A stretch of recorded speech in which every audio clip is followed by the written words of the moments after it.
E aí, vidrados, como vocês estão? Tudo bem? Hoje estamos aí para mais uma gravação do Steelcast, primeiro podcast focado no setor vidreiro. E hoje estamos aí muito felizes, estou com um convidado de peso, um convidado que tem uma revelação para passar para ele, mas vai ser surpresa, a gente vai deixar para falar mais para frente. Mas foi quando a gente estava rabiscando ali todo o histórico e tudo que a gente queria fazer dentro do podcast, foi um dos primeiros nomes que a gente pensou. Alberto, seja muito bem-vindo a esse episódio, que abre o teu coração para que você consiga contribuir com toda a galera. Muito obrigado pelo convite. Para mim é um prazer estar aqui e falar um pouquinho desse nosso setor que é tão carente, né, de informação e desse apoio, né, que a gente pode dar aí com um pouquinho de conhecimento aí que a gente tem de mercado para realmente levar para eles o melhor que se tem aí no setor vidreiro. Legal, eu tô olhando aqui, eu tô vendo teu coração bater, você tá com dúvida do que eu comentei, né? Quando a gente foi fazer uma das reuniões onde surgiu a ideia do podcast, tava comentando e veio à luz ali com o nosso estrategista de marketing sobre o podcast. O primeiro nome que me veio na mente para trazer foi o seu. Legal. Então é uma honra ter você aqui, e tanto que de lá para cá eu fui me alimentando de tudo que poderia, todas as coisas, as dúvidas do silicone, e falei, cara, o Alberto vai ser uma pessoa que vai poder contribuir muito com o canal, e estamos aqui, é uma honra ter você aqui. Obrigado. Eu acho muito bom isso, porque a gente fala muito de vidro, né? Você tem muita informação hoje de vidro, mas selante não é tanto assim que tem, então... E é tão fundamental quanto, né? Muito importante. Alberto, primeiramente, gostaria de agradecer aí o pessoal da Solufix por ter concedido essa entrevista, ter liberado. É uma honra ter vocês aqui e estar iniciando esse episódio aí com a gente. Alberto, nos bastidores aqui nós estávamos conversando e você comentou aí que você tem aí desde 2001, mais ou menos, né? Praticamente 22 anos na área de vendas. O que motivou você vir para essa área? Foi seguir uma carreira do pai, carreira de um parente, ou foi por acaso, ou já estava no sangue a venda? Isso realmente é uma coisa da vida, né? O pessoal costuma dizer que o vendedor é aquele que não deu certo em nada, o que não sabia fazer nada. Mas mais ou menos assim, minha cidade não tinha muitas oportunidades para se trabalhar, a não ser trabalhar com vendas, comércio, muito forte em comércio. Eu sou de uma cidade do interior do Rio Grande do Sul, e lá uma das maiores oportunidades que se tinha era trabalhar com venda. E minha mãe na época precisava de alguém para suprir uma falta por licença, né, de férias de uma funcionária na empresa onde ela trabalhava, e precisava de alguém para atender balcão, emitir nota, e eu comecei ali caminhando nas vendas. Dali fui trabalhar no McDonald's, que é uma escola de vida assim para quem está começando do nada, eu ainda era menor de idade, hein? E depois disso eu comecei a trabalhar com venda direto. Trabalhei muitos anos no segmento de áudio e iluminação, e aquilo foi indo, foi ficando esse trabalho com vendas, a experiência foi ganhando bagagem, e com aquela resistência da gente dizer, não gosto de vender, não gosto de vender, não. De repente eu me descobri, isso é o que eu sou um vendedor, eu trabalho com vendas.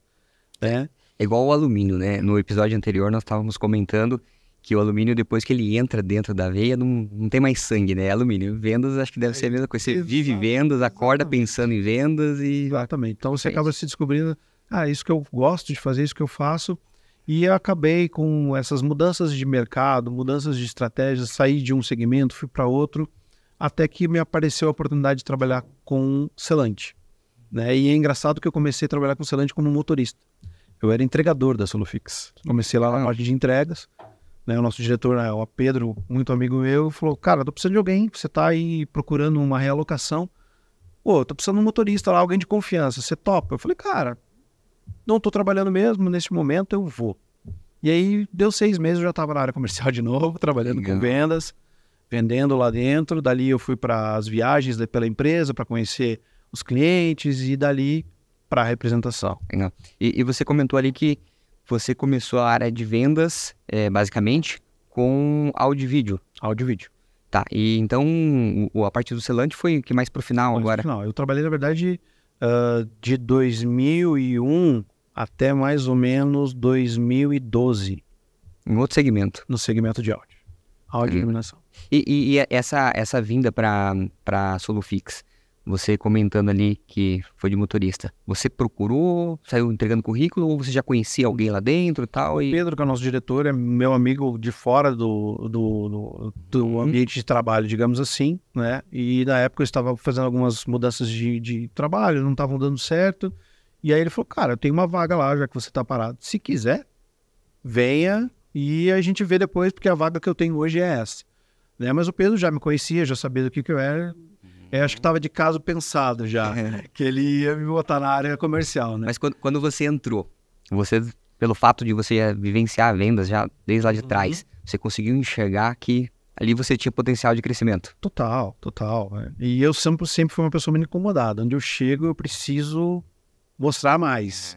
Então eu já comecei dando auxílio para eles lá na parte de logística, trabalhando com o diretor de logística para fazer algumas mudanças, para melhorar o processo, dando ideias, assim por diante. Até que ele falou, cara, vagou o espaço na área comercial. Se quer? Eu falei, cara, isso durou acho que 6 meses, mais ou menos. Legal, curto período. Curto né? período ali e eu já fui para a área comercial. E nesse meio tempo, você já era casado? Já era casado. Tua esposa sempre apoiou ou ficava meio... Não, sempre foi assim, não, vamos trabalhar, precisamos trabalhar, a gente tem que tocar a vida, e então sempre foi muito, sempre tive muito apoio dela, né? E quando eu fui para a área comercial, eu reencontrei com a construção civil, que é um sonho antigo de ser arquiteto, hoje faço arquitetura, né? Então eu falei, poxa, eu vou conseguir voltar para a construção civil de uma maneira que voltar não, né? Ir para a construção civil de uma maneira que eu não esperava. Eu esperava, não, vou ter que fazer uma formação para daí começar a trabalhar na construção civil. E não, comecei trabalhando como entregador, fui para vendas e comecei a trabalhar com um insumo importante hoje dentro da construção civil. E o bacana é que o fato de você ter começado lá na entrega, querendo ou não, você já estava mais em contato com clientes também, né? Então as dores, as birrinhas ali e tal, você já conseguia identificar. E assim, eu acho que o bacana do vendedor é aquele que resolve o problema, né, do cliente. Então o fato de você estar mais ali no tete a tete com ele e tal, e ouvindo e já dando ideias para melhoria, acho que isso vai se alavancando ali dentro. Exatamente. Né? A gente trabalha basicamente com distribuidores, né? Então, assim, a gente sempre chegava no cliente, mas ele sempre tinha a dor do cliente final dele. Com certeza. E a gente consegue entender essa dor, a gente sabe como que funciona o processo, né? E a Solufix sempre prezou muito por investimentos em qualidade de produto, né? A Solufix nasceu praticamente de um berço da indústria, fornecendo insumos para a indústria. Então, quando você fornece um insumo para a indústria, você sente mais ainda essa dor dele. E muitas vezes você está lá para resolver essa dor. Porque ele não sabe como resolver, ele não sabe que produto utilizar, de que forma melhor aplicar. E lá dentro você consegue presenciar tudo isso. Você acaba vindo como um anjo da guarda, né? Às vezes. O problema, você desce do céu e tô aqui para resolver todos os problemas. Verdade. Legal. E quando você veio para esse setor da construção civil, a partir de selantes, adesivos ali, comparando com antigamente, né? Antigamente, menos tecnologia, hoje, você dá um Google ali, você consegue, tá tudo na palma da mão, né? Naquela época lá atrás, talvez não tinha, não que você seja velho, tá? Mas assim, alguns anos atrás, eu sou da época do disquete, computadorzinho com disquete, internet de escada, né? Como que era vender lá naquela época? Qual que era a dificuldade comparando com hoje? Eu falo até para algumas pessoas que conhecem assim, você já conheceu aquela maquininha de você passar o cartão, que era com uma folha carbono, que você pegava as informações do cartão, que ele era em relevo? Tem muita gente que não lembra disso. Eu não lembro, eu vou pesquisar. Quando se cheque, passa fax. Trabalhar com fax. Eu entrei no Boticário quando eu tinha 12 para 13 anos. Fui fazer um estágio lá. Uma das primeiras funções minha foi passar fax. A hora que eu olhei naquele negócio, eu falei, cara, o que eu faço com isso aqui? E pouco tempo caiu em desuso. Exatamente. E eu fazia assim, quando eu comecei lá atrás, essa primeira empresa que a minha mãe me chamou para trabalhar, eu fazia talão de nota fiscal na mão. Bloco, carbono. Isso usa até hoje, a verdade é essa, né? Mas é muito mais fácil hoje. Você consegue um programinha de CRM para sua empresa fácil. Você consegue emissão de nota, cupom fiscal. Naquela época não tinha, era tudo manual. E não podia errar. Exato. Podia errar, você vai perder uma nota, não pode errar, né? Então era bem mais difícil, né? Você não tinha mídias... Eu falo assim, era difícil e ao mesmo tempo não era. Porque você virava realmente um consultor do teu cliente. Né? Para quem tinha esse interesse de realmente conhecer o produto, apresentar o produto, eu tirei amigos das empresas que eu trabalhava de clientes meus. Legal. Clientes meus, inclusive, que teve um momento que eu saí dessa empresa e fui trabalhar com um cliente meu, porque eu dava essa consultoria para ele. Hoje está tudo na mão. Só que está tudo na mão, informações corretas e não corretas. Exatamente. E assim, eu também trabalhei numa outra empresa em que o processo era tudo manuscrito também. E lá nós tínhamos vários formulários que tinha que escrever. Então a gente sentava na frente do cliente, distribuía as folhas, pegava o RG, CPF, colocava em cima da mesa e ia preenchendo. Chegava no final, você já sabia o nome do pai, o nome da mãe, o RG, o CPF, decor de tantas vezes que você tinha que decorar. Hoje, você lança uma vez, faz o cadastro, esquece, você não sabe a data de nascimento e tudo mais do cliente, né? E isso, acho que para vendedor é muito importante, né? São pequenos detalhes que faz a diferença, né? A gente vai entrar um pouco mais para frente nesse detalhe, mas acho que a tecnologia ela veio para facilitar, porém a gente tem que saber usar ela a nosso favor também, né? Exatamente. Ela pode te ajudar, mas ela também pode te atrapalhar bastante. Legal. E eu estava verificando também que você montou a representação em torno de 7 anos, mais ou menos? 2017. 2017. Mais ou menos isso. E então você pegou bem a transição ali da pandemia, né? Como que foi essa questão da pandemia? Pandemia no começo ali, construção civil foi um dos setores mais afetados, né? E fecha, não fecha, depois saiu decretos, enfim. Mas isso chegou a afetar nessa questão? Você que estava também já, de certa forma, no início ali também, né? E a gente teve ali um momento logo no início da pandemia, né? Logo que estourou, eu lembro que em fevereiro eu viajei para conhecer uma nova empresa de representação em Sete Lagoas, né? E estava tudo certo, o ano vai fluir até que em março logo fechou tudo, né? E aqueles primeiros momentos foram realmente bem intensos. Mas acho que depois o mercado começou a se acalmar. Eu tô com o material parado, a fábrica mesmo no Solufix, exatamente nessa época estava em construção. Paramos a obra, paramos tudo para respeitar todos os processos, que ainda era tudo muito confuso, né? Até que a gente resolveu, não, olha, acho que vamos tocar porque a vida tem que continuar. Com certeza. Então a gente teve realmente ali uns momentos de incerteza, mas depois continuou fluindo. E assim, a pandemia no início, na verdade, foi complicado para todo mundo, porque ninguém sabia o que fazia, né? Lá fora, as empresas se prepararam melhor, reagiram mais rápido, então conseguiram sair mais rápido também. Já nós, eu pelo menos fui um dos que eu não acreditava que ia chegar aqui na gente. Então ouvi as informações lá fora, mas não vai chegar aqui jamais. E daí quando começou, um perto, um tio, um primo, um vizinho, o negócio tá mais sério. Só que daí já tava alastrado, não tinha muito mais o que fazer, né? Exatamente. Eu sabia um pouquinho mais próximo porque minha esposa é da área da saúde. Minha esposa trabalhava num hospital aqui em Curitiba e logo durante a pandemia, acho que no final do primeiro ano da pandemia, ela foi trabalhar no Laboratório Central do Estado, né? Fazendo só análise de Covid. Então a gente tinha bem, bem próximo da gente números, a realidade de como que tudo estava acontecendo, né? E então assim, isso realmente impactou, assustou bastante, mas aí é onde veio a tecnologia para nos ajudar. Aí foi onde a tecnologia ajudou bastante, porque hoje você tem um WhatsApp, você tem todo mundo na tua mão. Né? Então hoje eu costumo dizer que eu vendo mais pelo WhatsApp do que na visita. A visita é para bater um papo, para conversar, porque o WhatsApp hoje é um momento onde você está ali sentado com a tua planilha, vendo o que falta de produto em casa, o que você precisa colocar, e você não está numa reunião com alguém. Então ali você já consegue, eu preciso pedir pro Alberto, falta isso, agora eu vou colocar o pedido. Então hoje eu procuro, nos meus processos, agilizar esse atendimento, porque eu sei que você vai cumprir uma etapa. Selante já foi, agora eu vou para o alumínio, agora eu vou para as fechaduras, agora eu vou para... Entende? Então essa resposta rápida ela é muito importante. Legal. E Alberto, a tecnologia, né, o WhatsApp ali, você comentando, ele de certa forma também deixou os clientes, no bom sentido, mal acostumado. Porque hoje você manda uma mensagem e automaticamente a pessoa já fica parada na frente do celular esperando a tua resposta, né? Isso você, né, que pegou já uma transição na área de vendas ali, você acha que o teu cliente ele tá mais exigente ou ele tá cobrando uma coisa que já era para estar acontecendo desde lá de trás? Eu costumo dizer assim, que eu me preparei para esse momento dessa velocidade, né? Hoje eu tenho 2 WhatsApps, um é o da família, que sabe que eu vou responder quando der, e o outro é o da empresa.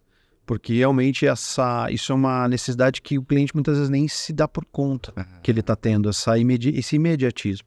É do mundo moderno, é a doença do mundo nova do século, digamos assim, esse imediatismo. Eu costumo dizer, quando às vezes alguém da família manda uma mensagem, você não responde automático, já começa a te ligar, né? E infelizmente é uma realidade. Tem clientes que entendem, que eu dê retorno mais tarde, mas tem outros clientes não, né? Eu vejo que uma coisa que mudou muito do mercado de antigamente para hoje é o estoque. Antigamente as empresas faziam grandes estoques, né? Eu trabalho com produto químico, não era um grande volume, mas sim, havia uma previsão de 2, 3 meses, às vezes, de estoque. E muitas vezes hoje as empresas querem trabalhar com o estoque do fornecedor. Então isso que faz essa exigência de velocidade, de resposta. Porque às vezes ele está com o cliente ali, ele está pedindo para mim para entregar para ele no dia seguinte ou 2 dias depois, né? Como aqui a fábrica é na fazenda, então tem essa velocidade um pouco mais rápida, para que ele entregue para o cliente dele no mesmo dia ou no dia seguinte. Com certeza. Então isso faz essa necessidade dele ter uma resposta rápida, né? Às vezes de não trabalhar com o produto em estoque e só vender por encomenda. Então isso é uma realidade que acontece muito. E essa questão, você comentando aí, realmente faz muito sentido. Não sei se você vai recordar, mas um tempo atrás nós precisamos, a toque de caixa, de uma compra muito grande, né? Não tínhamos no estoque e, graças a Deus, né, foi agilizado. Sim. Lá e a gente conseguiu atender o cliente precisava levar para fora do estado e deu certo, né? Sim. Se fosse na época da carta, do fax, talvez não daria. Né? E-mail, aí você não conseguiria fazer. E eu vejo assim, eu comento isso com alguns treinamentos que eu dou, tanto nos distribuidores, às vezes nos clientes dos meus distribuidores. A gente não pode, às vezes, terceirizar ou pegar uma urgência que não é nossa. E a gente tem aquele bom coração do vendedor que, não, vou ajudar meu cliente, eu preciso ajudar o meu cliente. Mas, às vezes, nessa, a gente se coloca numa situação que não precisava estar. Às vezes, esse teu cliente lá, ele te apertou porque ele deixou de comprar na hora que tinha que comprar. Ele deixou de encomendar na hora que tinha que encomendar. E aí ele joga isso para você resolver um problema que não é seu. E às vezes de bom grado, não, a gente tenta fazer, e é normalmente aí que dá os problemas. É normalmente que o caminhão da entrega quebra, que o financeiro não liberou o pedido, e aí é onde acontecem os problemas. No pedido normal, sai tudo tranquilo. E daí você ainda acaba saindo por ruim, né? Exatamente. Então eu sempre coloco nos clientes assim, vou tentar. Legal. Não posso te prometer. Porque foge da minha alçada. Eu falo com o pessoal lá na Solofix, eles ficam loucos comigo. Eu falo, olha, se eu pudesse, eu entrava aqui, pegava o produto que eu vendi para o meu cliente, colocava no meu carro, levava, entregava para ele, fazia todo o processo, né? Porque a gente tem um cuidado com o cliente, né? E isso não dá para ser assim, não tem como ser assim. Então, o que a gente sempre procura é passar a realidade para o cliente. Olha, vou tentar, vou fazer o melhor possível, mas prepare o seu cliente também para que esse não aconteça. Que esse atraso aconteça. Com certeza. Porque parece bruxaria, mas na hora que você precisa da urgência, aquela entrega que sempre ocorreu, pediu no dia, entregou no outro, 2 dias depois, leva 3, leva 4. E é quando não poderia ter acontecido, né? Poderia, bem exato. Legal. Alberto, comenta com nós aqui, quando você foi para a Solofix, a Solofix, se eu não me falha a memória, ela já teve uma alteração de nome, né? Ela não era Solofix desde o início, né? Nós somos Solução Adesivos Selantes, que é a nossa, digamos assim, nosso CNPJ Master. Razão social ali. Razão social. E a Solofix é a nossa marca. É a nossa marca de produto. Então, nós começamos lá em 2002 como a GPA ainda, que era a empresa que fazia revenda como um distribuidor, né? Depois disso, lá em 2007, nós montamos o processo de marca mesmo, Solofix, né? Com importação dos produtos com a nossa marca. E em 2018, nós começamos a industrialização. Legal. E vocês estão desde o início, desde 2001, 2002, ali no mesmo local? Ou não? Você comentou que teve uma construção aí no meio, Isso, né? A gente saiu do SIC, né? A GPA era... A primeira empresa era o Capão Raso, se eu não me engano. O primeiro endereço, isso há muito tempo atrás. Quando eu entrei na empresa em 2015 ali, mais ou menos 2015, ela era no SIC, né? Perto da Bosch ali, num conjunto de barracões. Aí começamos a alugar mais um, começou a ficar pequeno. Começou a pegar a quadra inteira lá. Exatamente, aí começou a ficar muito pequeno, e aí foi quando nós construímos a fábrica, hoje, a nossa sede na Fazenda Rio Grande. né? Então, ali perto da Martilhão, ali, para quem conhece aquela região vai saber, perto da Dunlop. Legal. Ali, num conjunto de barracões, nós construímos a nossa sede própria. Vocês estão quanto tempo ali agora? É novo o barracão ali, né? É novo ali, nós somos bem no meio da pandemia mesmo. Foi 2019, 2020, se eu não me engano. Show. Nós mudamos para lá, para sede lá. E já estão com um projeto de expansão? Já tem projeto de expansão, já. Muito bom. Porque é aquela coisa, quando você vai para uma casa nova, assim, nossa, vai sobrar espaço. Aí você começa a utilizar esse espaço. Aí daqui a pouco você vê, opa, acho que não tá tão sobrando espaço. E a gente fica feliz, né? Quando uma empresa prospera num país que você tem que matar um leão por dia para ter uma empresa, é gratificante você ver, né? A empresa saindo de uma porta menor e crescendo, não tendo mais espaço. Isso é muito legal, né? E você ter o privilégio hoje, como eu falei, desde essa entrada lá, eu já estou há 7 para 8 anos dentro da Sonofix, dentro dessas funções, né? E conseguir acompanhar esse crescimento, cara, é muito bacana, muito bacana. E pra gente, como vendedor, isso também nos traz uma segurança Com certeza. muito grande, porque eu conheço todos os processos, eu conheço como a empresa funciona, né? Eu conheço lá como o dono, eu entro na empresa, falo com o cara tá na entrega, que já trabalhou comigo, até hoje tá lá, com o pessoal do departamento técnico, com o pessoal de vendas, com toda a equipe. Então isso é muito bom. Legal.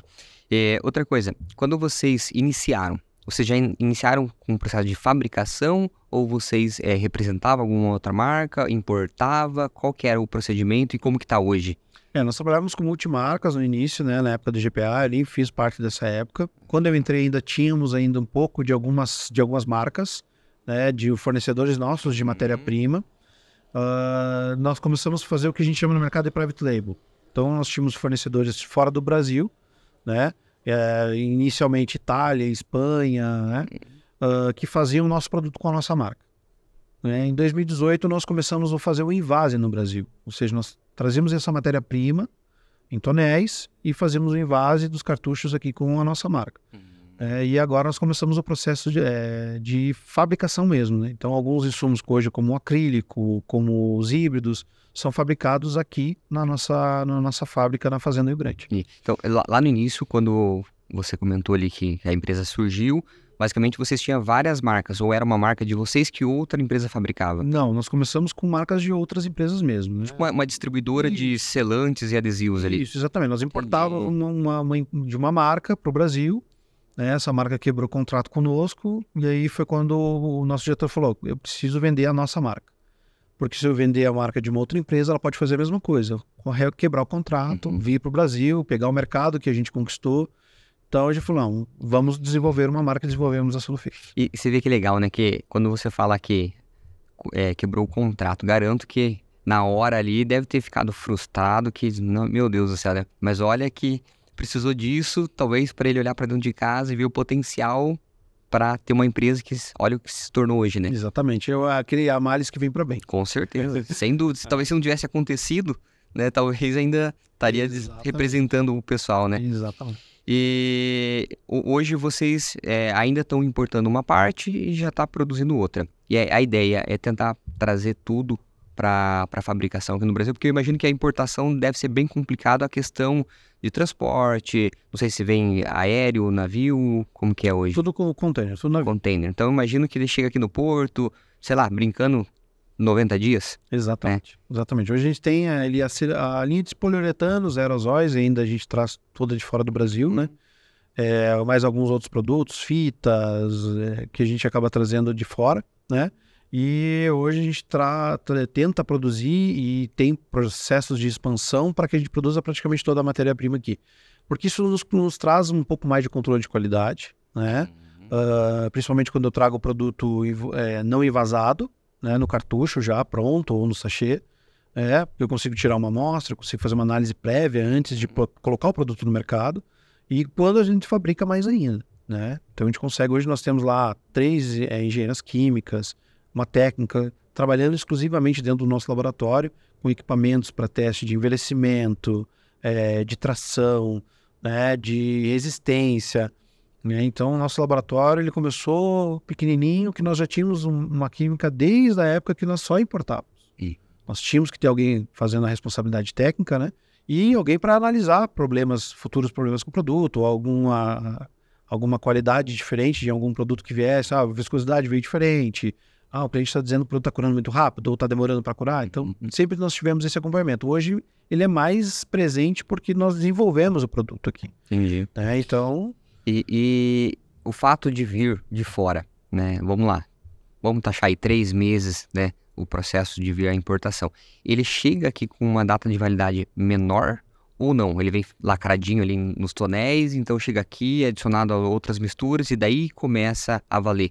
Como que é essa? O invase, quando é invase, ele já vem pronto. Esse produto vem pronto para a gente, dos nossos fornecedores, é envasado. Pronto que você fala já no tonel, não no tubo. Quando ele vem envasado já no cartucho ou no sachê, ele já está contando desde que saiu de lá. Então eu perco esses 90 dias praticamente no transporte. Então ele chega, o produto tem 1 ano de validade, ele chega aqui com menos do que isso. Ele vai chegar com 9. Para resumir, a data de validade, ela começa quando vai pro cartucho. Exatamente. É onde o produto já começa a receber entrada de umidade. Que a maioria do processo de cura deles é com isso. Tanto que hoje o poliuretano é um produto que a gente não tem invase aqui no Brasil. Eu até então, neste momento, desconheço uma empresa que faça poliuretano com isocianato aqui no Brasil, porque ele tem um processo de invase um pouco mais complicado. Legal. Então, hoje a maioria invasa produtos híbridos que têm poliuretano na composição, mas que não são puramente com o isocianato. Então, é um processo de cura um pouco diferente, então permite que você faça um invase aqui em cartuchos plásticos, não precisa ser no cartucho de alumínio, por exemplo.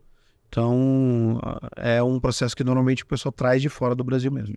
E é questão de tempo também, né? Porque a tecnologia ela vai se aprimorando cada vez mais e é questão de pouco tempo, né? Já Exatamente. tem toda a tecnologia aqui no Brasil também já para fazer. Pode ser que até tenha, mas talvez o custo, sim, né? Hoje algumas características nos poliuretanos fazem com que eles não sejam tão vantajosos como os híbridos são, né? Resistência à aplicação com umidade, o amarelamento, né? Que isso vai muito também da formulação química que é feito, né? Nem todo híbrido tem uma boa resistência ao amarelamento, né? E que nem eu comento a dizer, nem todo silicone é silicone igual aos outros. Tudo se passa pela formulação química. Entendi. Né? Então isso vai muito de quanto a empresa coloca de aditivos no produto para melhorar essa qualidade, para fazer com que ele tenha as resistências que eles precisam ter. É a famosa receita de bolo, né? Exatamente. Legal. Hoje, assim, a solução, ou a marca Solufix, né? Ela é uma marca que ela está em diversos setores. Muita gente, talvez, no nosso segmento, vê lá a Solufix, acha que talvez é só a parte do vidro, né? E, na verdade, não, né? Você lembra de cabeça todos os setores que ela tem? Hoje nós atendemos o setor da calharia, da construção civil, da automotiva, da linha náutica, linha moveleira, né? E como eu costumo dizer, a gente não condena nenhum tipo de produto ou aplicação, né? Tem produtos hoje que nós utilizamos, que a gente sabe por relatos de clientes que utiliza, eu dei um exemplo esses dias, uma cola para-brisa para colocar num veio de serra, para uma serra não fazer barulho.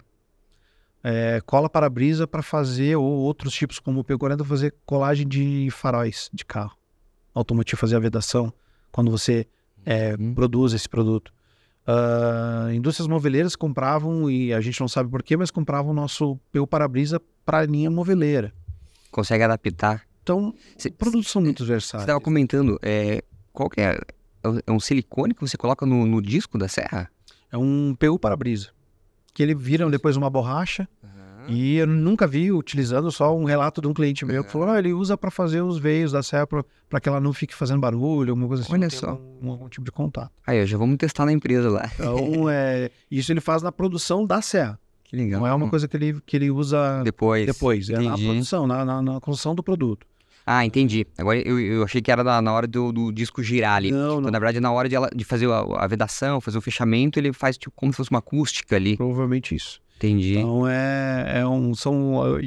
assim, a gente abrange muitas a nossa química ainda me relatou uma situação de um técnico, se não me engano, esse técnico de segurança do trabalho, uma coisa assim, que ele faz com silicone, ele faz falsas peles com cortes, como se fossem machucados, para fazer demonstração de técnicas de de curativo, né? Legal. Que ele usa com uma película de silicone. Aí, deixa eu entrar, já é minha área. Eu não sei se você sabe, mas eu sou formado em técnico de segurança do trabalho. Então. Já é uma dica para treinamento. Então ele faz uma pele falsa, com sangue falso, tudo para poder fazer. Ela me contou isso ontem, ela estava me comentando. Legal. E por isso que eu falo, a gente não pode condenar o produto, a gente tem que saber para que ele não pode ser utilizado. Mas isso não serve para isso, taxar um produto ou ele serve só para isso, não dá. A variabilidade no mercado hoje é muito grande. Entendi. Tá, então saindo do contexto de vários setores, focando agora na parte do vidro, qual a gama que a Solufix tem, que a solução ali tem para os vidraceiros?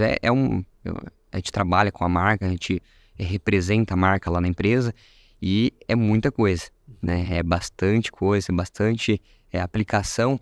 E focando no vidro, em média, quantos produtos tem para o setor vidreiro?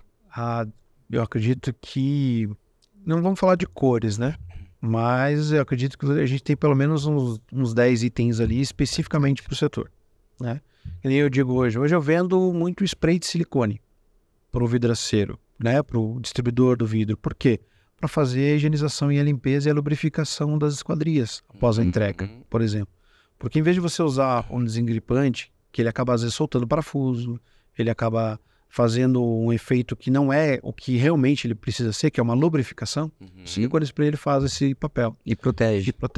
Então a gente tem o silicone spray, a gente tem a fita dupla face, a gente tem a fita crepe, que é usada para fazer a aplicação do silicone, o próprio silicone, o híbrido, né? Fixa espelho, né? Fixa tudo HT, produto que é para fixação, para colagem em geral de vidro, como o vidraçamento de sacada, né? Então o cianoacrilato, às vezes o pessoal usa aquela colinha ciano para tudo, né? Então no ciano multi você vai para dar um pinguinho numa escovinha para ela não sair da esquadria. Então a aplicação do nosso produto é muito grande e a gente está buscando trazer cada vez mais produtos para esse segmento, né? Focado nesse segmento. Entendi. E não sei se te perguntam isso, tá? Mas é uma dúvida minha, talvez uma dúvida da grande maioria dos vidreiros aí do todo o Brasil. Silicone neutro e acético. Quando que eu uso um, quando que eu uso outro? Porque assim, às vezes você olha a embalagem igual, às vezes muda uma inscrição ali, um designer da embalagem, mas tem funções diferentes, senão não teria por que ter os dois, né? Tem. Você consegue nos ajudar nessa parte, para que a gente não erre mais, né? Vamos até vou te dar um exemplo aqui bem bacana. Eu trouxe alguns cordõezinhos, isso aqui é um produto aplicado já, né? Curado. Então isso aqui é um silicone neutro e com fungicida, que não é um silicone tão comum no mercado. Aqui eu tenho o silicone neutro tradicional. Aqui eu tenho o silicone da nossa linha universal, que é a nossa linha de entrada. E aqui eu tenho nosso silicone multi 280, que é hoje o nosso carro-chefe, que é o que vocês trabalham lá na Steel. Você consegue ver a diferença deles? Amor.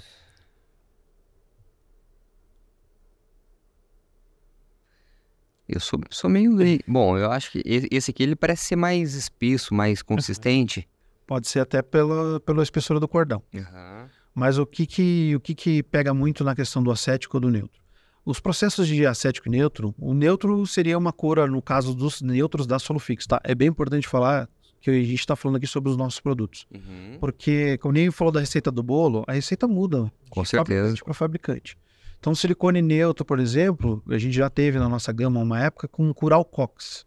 O que é essa Curalcox? É a eliminação de álcool na composição, para fazer com que o produto faça a cura.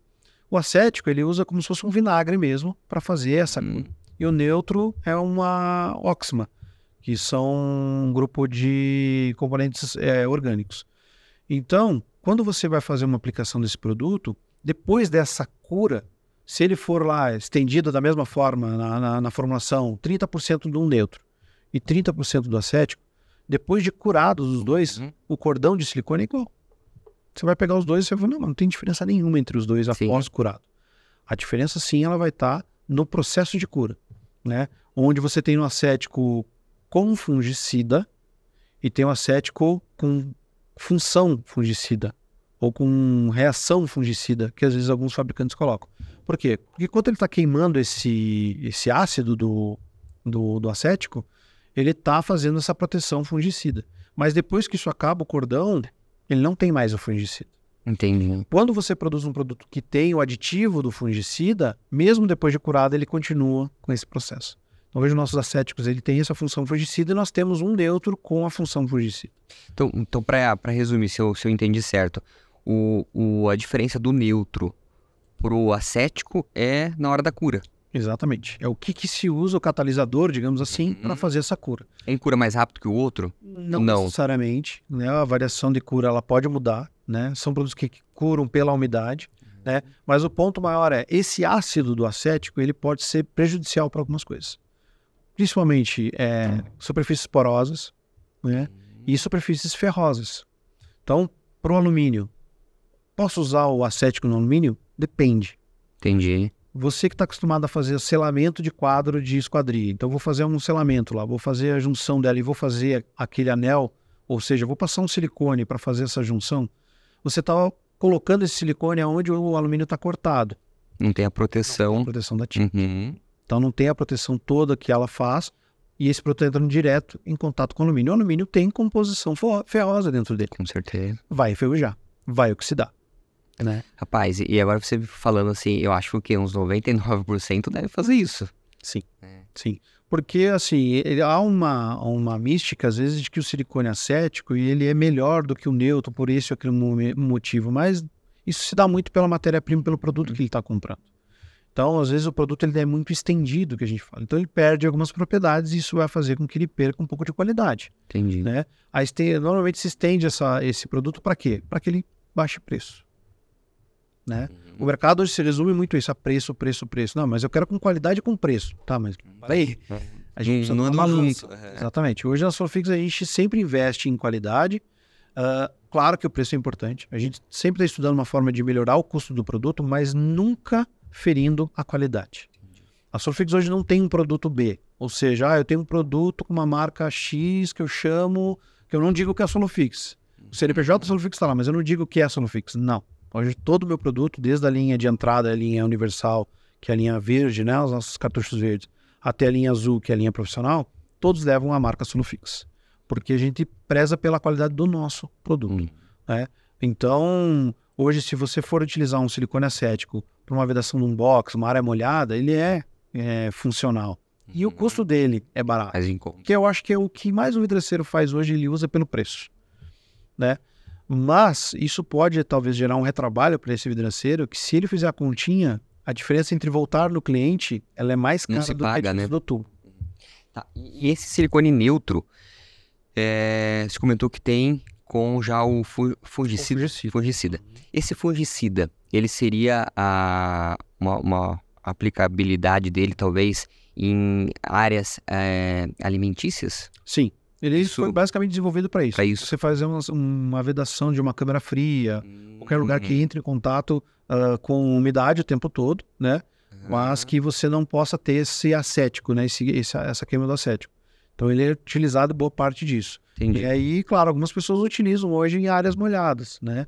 Eu tenho receio de utilizar esse produto num banheiro com uma esquadria em PVC. Ou com uma esquadria mesmo em alumínio. Eu tenho receio de que o acético vá gerar essa ferrugem futura, né? E no caso do Solofix, o nosso silicone neutro ele é um produto mais nobre mesmo. Então ele acaba optando por esse produto, né? Mas pelo que a gente estudou, a gente vai fazer mais alguns testes em laboratório para ver se ele tem algum tipo de reação ao PVB. Algumas empresas que trabalham com vidro desaconselham qualquer produto com fungicida. Né? O acético já é óbvio que não pode, porque ele corrói o PVB, né, do vidro laminado. Mas a gente está estudando agora e vamos fazer alguns testes em laboratório para ver como que o nosso fungicida reage ao PVB. Se ele vai realmente corroer ou não. Mas é o que até então que a gente tem de que pode haver uma reação química. Até entrando já, né? Estaria um pouco mais para frente aqui, mas deixa eu já aproveitar o gancho. Que tipo de selante indicaria para o PVB? Existe algum? Neutro. Para fazer a aplicação sempre um neutro, né? Você sempre faz a vedação, o laminado normalmente uma pele de vidro, né? Uma pele de vidro ali, ou glazing, você vai usar uma fita dupla face, glazing, ou você vai usar estrutural, né? Mas para fazer a vedação de quadros, você sempre usa um silicone e é sempre um neutro. Para resumir, o neutro vai de olho fechado. Exato. O acético precisa analisar bem certinho. E a questão de acústica e impermeabilização contra a água. Talvez não seja o foco desses silicones, né? Mas tem alguma diferença de um para outro ou os dois se comportam igual? Não, nessa situação não. O que acontece simples assim, é um produto que não deve ser aplicado molhado. Silicone nenhum é aplicado molhado, a não ser que seja algo específico para isso, né? Até uma mística sobre o silicone neutro poder ser usado em aquário. Ah, não, eu vou usar o neutro porque não tem perigo. Não, tem perigo sim. O silicone, inclusive, o nosso silicone aquário, ele é acético. Ele tem uma cura acética, mas é um processo diferente onde é um ácido que não tem risco ao animal, né? Então, é um cuidado que as pessoas têm que ter, às vezes, de indicar, não tenho aquário, vou colocar um neutro no lugar. Não é um indicado. Lembrando que também, para quem faz aquário, sabe que não é um silicone estrutural. Ele não é, eu vou fazer com silicone, ele vai colar, né? Porque isso até é uma mística muito grande no mercado. Silicone é uma cola? Não. Silicone é um vedante. Ele faz um processo, ele é um vedante com característica adesiva. Um PU, um SPU40 nosso, que é um híbrido nosso, o PU40 do geral, que é um híbrido nosso, ele é uma cola com característica vedante. É o inverso.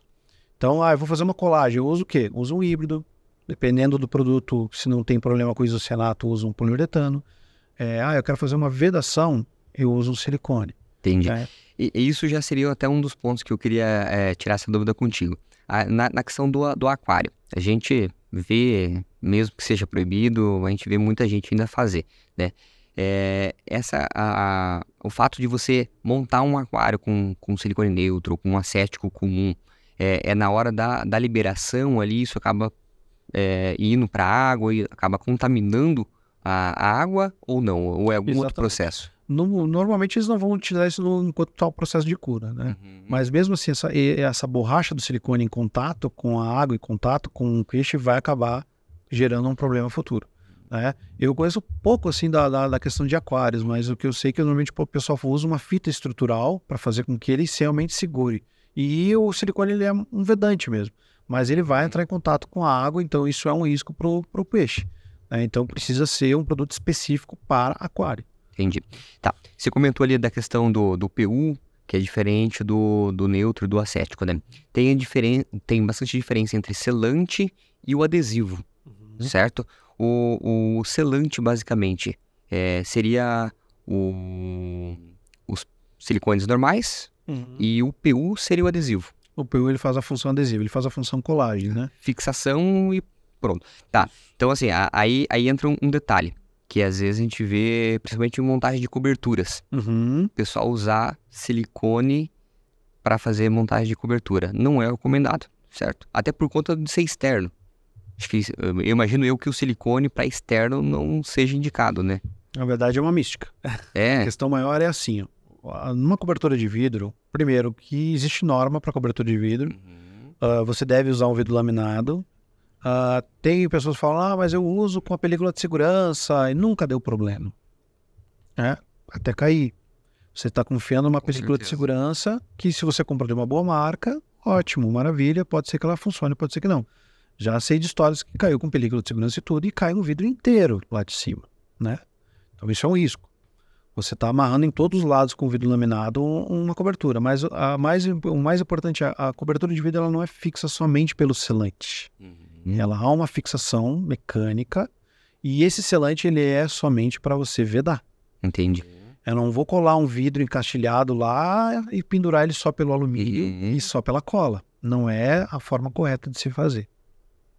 Então, quando você vai fazer essa vedação de acabamento, o silicone neutro ele tem uma resistência a raio V, no caso do nosso produto, pelos aditivos que nós colocamos nele, muito boa. O híbrido tem uma resistência um pouco melhor ao raio V. E o poliuretano é bem baixo. Por isso que o poliuretano normalmente amarela muito rápido, né? E o híbrido tem essa coisa de ficar branquinho durante muito mais tempo, porque você consegue, pelos aditivos, e volto a falar, isso eu falo do meu produto, né? Porque dependendo da formulação, se for pouco aditivo para resistência, ele vai amarelar, né? Então, o silicone neutro hoje é o primeiro produto que a gente indica para cobertura de vidro. Pela questão custo-benefício, eu quero um produto mais, preciso de um produto mais barato, a gente acaba indicando o SPU40, que é o nosso híbrido, né? Porque ele tem características parecidas com os dois mundos, né? A gente costuma falar que ele fica entre o poliuretano e o silicone. uma resistência UV mais próxima do silicone e uma adesão mais próxima do poliuretano. Né? Então ele serve para essa finalidade aí. É o que a gente mais indica hoje no questão custo. Ah, não, mas eu quero um produto, o melhor que a gente teria hoje seria o silicone. E o neutro, ele tem uma elasticidade melhor? Porque assim, cobertura é um vilão, né, contra vazamento. A gente acompanha em alguns casos que às vezes a pessoa tem que voltar 2, 3 vezes para poder fazer vedação. E às vezes vai ver, ou é o silicone que rachou, ou o prédio trabalhou e daí descolou, desplacou, ou seria na hora da aplicação mesmo, que não foi bem feita, não foi bem limpa. O que seria esses grandes problemas que tem em cobertura? Sim. O que geralmente é? Os que a gente vê muito acontecendo, primeiro, não é um rompimento dele, sim um descolamento de uma das superfícies. Então, eu vou fazer uma cobertura de vidro. Como que é feito a colar esse acabamento depois? A superfície está limpa da forma correta. É usado álcool isopropílico para fazer essa limpeza, para que realmente esse produto dê essa adesão. E o mais importante, depois de aplicado, você respeitou o tempo de cura desse produto? Porque tudo isso vai contar, né? Então, não, vou fazer a aplicação de silicone agora, daqui a pouco começa a chover. Isso vai gerar um certo tipo de problema ao produto, né? Ele não vai estar colando na melhor maneira. Curitiba não é muito de sol, né? Mas eu estou fazendo a aplicação do produto, que está lá na embalagem, que é de 5 graus a 25 graus Celsius na aplicação. Eu estou fazendo isso num calor de 30 graus, numa superfície que está quente. Isso vai demandar um problema para o meu produto, né? E esse trabalho que muitas vezes acontece, quando ele é acima de 200%, vamos pegar um cordão aqui de um silicone neutro, esse aqui que é silicone neutro. O que é isso aqui? Estica bem. Até o rompimento. Então, 200% normalmente, 250%, dependendo do tipo de produto, né? Se eu pegar um poliuretano, PU40 Flex, né? Ele normalmente tem 600%. Estica bem mais. Ele estica mais. Esse PU seria o SPU, esse é o PU40 Flex, é o poliuretano. Entendi. Né? Então, aí pegamos, por exemplo, o PU40 uso geral, que é um produto híbrido, né? Mas é um produto com uma característica menos elástica. Então você movimento mais rápido, né? Em torno de 250%, o SPU em torno de 350%. Então isso vai variar conforme essa composição. E assim, a Solofix conseguiria fazer um produto talvez com uma elasticidade maior? Com certeza. Mas isso demanda preço. E aí onde está às vezes a diferença, mas por que o da marca tão é mais caro do que o outro? Se os dois são silicone neutros. Por que os dois são silicone acético e um tem tanta diferença de preço do outro? Tá nisso, tá nessa formação. Então, dependendo da cobertura que ele fizer, se esse rompimento for maior, talvez é porque esse vidro também não tá tão bem fixo. Tá trabalhando demais. Demais do que excessivamente. Isso faz com que ele acabe rompendo. Ou não se esperou essa cura. Por que às vezes o pessoal acha, isso aqui é um cordão, eu toquei nele, tá seco já. Tá resolvido, mas não, aqui dentro ele ainda está fazendo o processo de cura. Então, conforme a especificação de cada produto, eu tenho produtos ali que são 2 milímetros a cada 24 horas. Ele cura de fora para dentro, né? Você olha ali e parece que tá mil maravilha, mas na verdade é igual o concreto, né? O concreto você olha, a camada ali superficial já parece que dá até para pisar, mas a hora que você pisa afunda. Exatamente, perfeito. Então, o que acontece? Eu estou lá com um produto que lá dentro ele ainda está fazendo o processo de Então, se eu romper essas cadeias ali, se eu romper esse processo, ele vai começar de novo o processo de cura, formar pele, fazer tudo. Isso vai gerar um problema também nessa adesividade. A gente pega muito problemas de reclamação de clientes, muitas vezes, que é simplesmente a limpeza, né? Álcool isopropílico não é muito barato, não é tão fácil de achar. Ou às vezes as pessoas substituem por produtos que elas acham que vai resolver. Álcool 70, etanol de posto. Não, isso aqui vai me resolver. Mas todo produto base óleo, ele é desmoldante para qualquer selante. Com certeza. E sem contar que ainda agride o alumínio, né? Você vai fazer, dependendo da limpeza que você vai fazer, pega um álcool de posto e coloca em cima da tinta. Exatamente. Né? Exatamente. Então, assim, é um cuidado que você tem que ter, porque isso vai refletir no resultado final. Com certeza. Como a gente estava conversando antes ali, às vezes o cara da obra quer que você faça a vedação da esquadria com a massa molhada. Não dá. Você precisa limpar. Colar no grafiato é fácil? Não, é o pior cenário que tem para colar é um grafiato. Você fazer o acabamento no grafiato, ele é todo irregular. Tudo cheio de... tem o grafiato e tem a textura, que talvez é pior ainda, que é cheio de ponta ali, né? Exatamente. Então, qual que seria o correto? Era a remoção. Era a remoção para você pegar uma superfície mais lisa, né? E aí daria uma maior adesividade e uma maior cobertura.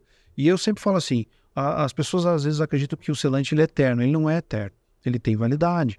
Ele vai durar, primeiro, conforme a aplicação. Então, quando você aplicou todo ele de forma correta, vai durar muito mais tempo de quem não aplicou ele da forma correta. Não contaminou esse selante com nada, com poeira, com água, com sujeira, seja o que for, com óleo. E esse é um produto que o vidraceiro tem que pensar que ele pode, inclusive, como um nicho de mercado, vender uma manutenção disso. Com certeza. É muito difícil. Hoje você fala, não, eu contratei um rapaz para vir aqui e substituir todos os adesivos, os selantes, os silicones das minhas esquadrias. Não tem. Vamos ver. Ninguém faz isso. A não ser que já tá dando infiltração. Exatamente. Daí já é uma corretiva, né? Exatamente. Ele já vai lá para fazer. A preventiva não. Então todo produto ele não é eterno. Ele tem uma manutenção. Ele precisa de uma substituição. Né? Então ele vai durar bastante tempo? Vai. Às vezes ele não tem anos, aí 10, 15, 20 anos e é o mesmo silicone, tá lá. Ele tá amarelado, tá feinho, mas ele tá cumprindo o papel. Tá. Voltando um pouco ao que você falou, pega de um outro setor e joga para um outro. O de calha, né?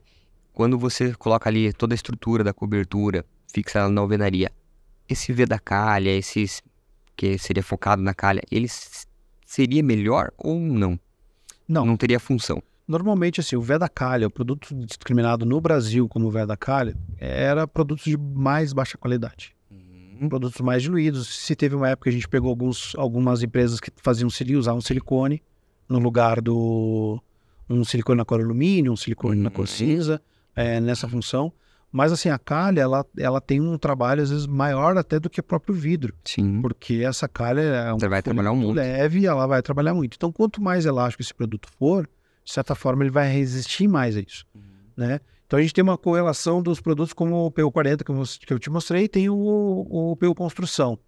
O PU Construção tem a mesma elasticidade de 600%, né, do que tem o PU40. A diferença é que ele tem uma dureza shore menor, então ele é mais molinho depois de curado. O que seria essa dureza shore? É justamente isso, é como ele fica depois de curado, né? Então, o acabamento final dele? Ele fica mais borrachudo. Entendi. Né? Mas ele tem ali o mesmo a 600% de elasticidade para romper o cordão, né? Só que ele é um produto que vai demorar muito mais tempo para curar. Entendi. Normalmente a relação a dureza shore da construção nossa é 25, mais ou menos 5, a do 40 é mais ou menos 40. Por isso, inclusive, que ele chama PU40. A maioria do mercado coloca esse nome PU40 porque tem a relação com essa dureza shore. Mas ele vai lá, coloca um produto que tem uma dureza shore mais baixa, baixo módulo que a gente chama, o baixo módulo ele demora mais para fazer a cura, para que ele tenha essa característica. Então, junta de pré-moldados normalmente é usado construção. Por quê? Porque ele é um produto mais mole, ele vai trabalhar mais e vai exigir que ele trabalhe mais com mais facilidade, para não romper. Uma junta de dilatação, por exemplo? Uma junta de dilatação. O 40 normalmente é usado mais em fachada, por quê? Porque ele vai exigir um pouco mais de força para chegar nesse 600%. Né? E o construção não, ele vai com mais facilidade fazer essa modulação. Entendi. Né? E assim, você comentou várias vezes de PU híbrido, o outro poliuretano. Qual que é a diferença de um para o outro? Então, o poliuretano, que algumas pessoas chamam que é poliuretano puro, não é um poliuretano puro, mas o poliuretano ele tem por cura o isocianato, que é mais ou menos o que a gente falou sobre o neutro, o ox, o alcox e o acético com ácido. O isocianato, ele é como se fosse um catalisador também dessa cura. Por isso ele vem embalado naquela embalagem de alumínio. Né? Se for na de plástico, ele entra em contato ali e acaba secando. E vai acabar secando. O híbrido é um pouco diferente. O híbrido ele tem um pouco de poliuretano na composição, mas a tecnologia ela é um pouco diferente e não necessita do isocianato para fazer a cura. Então, por isso ele é embalado no PVC. Né? Inclusive, ele reage ao alumínio se for envasado em alumínio. Né? E a gente consegue falar, um é melhor, um é pior ou não? Tem aplicações específicas. Exatamente. Tem aplicações e eu costumo dizer muito que tem muito do cliente. Né? Tem clientes que têm um costume de... Quando eu entrei nesse mercado, se falava o PU de latinha que é o bom, o PU de PVC ele é o ruim. Não é bem verdade. Né? Existem formulações e formulações. Formulações com muita carga mineral desses híbridos que às vezes você encontra muitas vezes no mercado, são aqueles que esfarelam, que foram os primeiros híbridos para o Brasil. Algumas fábricas tiveram algumas dificuldades nesse processo e acabavam esfarelando bastante. E isso se dá muitas vezes por esse excesso de carga mineral. Isso faz o quê? Baixa um pouco o custo do produto, né? Então, hoje nós temos um controle de qualidade para que os nossos híbridos não sofram disso. E colocamos lá aditivos para que resistam a raio V e assim por diante. Mas hoje o híbrido pode ser colado na umidade. E eu sempre falo que isso é um cenário que pode ser feito, mas não é o cenário ideal, né? A gente faz lá videozinhos colando embaixo d'água, o pessoal adora. Cola embaixo d'água. Esse que cola embaixo d'água, então cola tudo. Não necessariamente. Não é o melhor cenário para isso. Mas sim, ele tem uma boa resistência porque o poliuretano tem uma característica muito clara. Não pode estar molhado. Já conheci clientes na calha, por exemplo, que ele ia lá com maçarico para secar a calha, para conseguir colar e ter certeza que ele vai colar bem. Então são características diferentes de produtos. Eu digo que hoje no setor vidreiro, o poliuretano praticamente já caiu em desuso. Porque o isocianato ele também é um problema para o PVB, ele também é um problema para o alumínio quando está cortado. Então é um produto que já não é mais indicado, ele não tem uma boa adesividade em superfícies lisas, o híbrido já tem, assim como o silicone. Então isso faz com que ele já não seja um produto mais tão utilizado no setor do vidro e do alumínio. Entendi. Mais utilizado na construção civil mesmo. E você comentou ali que ele pode, o híbrido, ele pode ser utilizado em umidade, até, né, as experiências embaixo d'água ali. Sim. E quando o calor é extremo, isso influencia? A secagem acelera demais e ele acaba perdendo alguma característica ali importante ou não influencia? Sim, qualquer produto vai ter essa diferença pela característica dele. Como eu comentei, a maioria é entre 5 e 25 graus a aplicação. Quando você aplica ele num lugar muito quente, ele acaba sofrendo. E esse produto pode se deteriorar antes do tempo, né? Ou aparecer uma mancha, ou aparecer um amarelamento que não é característico, porque ele foi aplicado de uma forma errada. Vou dar um exemplo que acontece muito com nossos amigos vidraceiros. Eu estou lá com o meu produto dentro da caminhonete, não na caixinha ali, solto pela caçamba, pegando aquele solzinho de meio-dia, de 1 hora, de 2 horas da tarde. Esse produto ele não está na melhor característica dele para ser não está armazenado de forma correta, primeiro, né? Mas depois ele está exposto muito ao calor. Então, quando esse produto for aplicado, ele já vai sofrer. Ele já não vai estar com as características técnicas dele normais. Entendi. Né? Então, esse cuidado ele é preciso ter. Desde o de vocês, distribuidores, aonde eu vou guardar o selante, é importante. Né? E isso é outro problema do poliuretano também, que ele é um produto mais volátil, né? No armazenamento.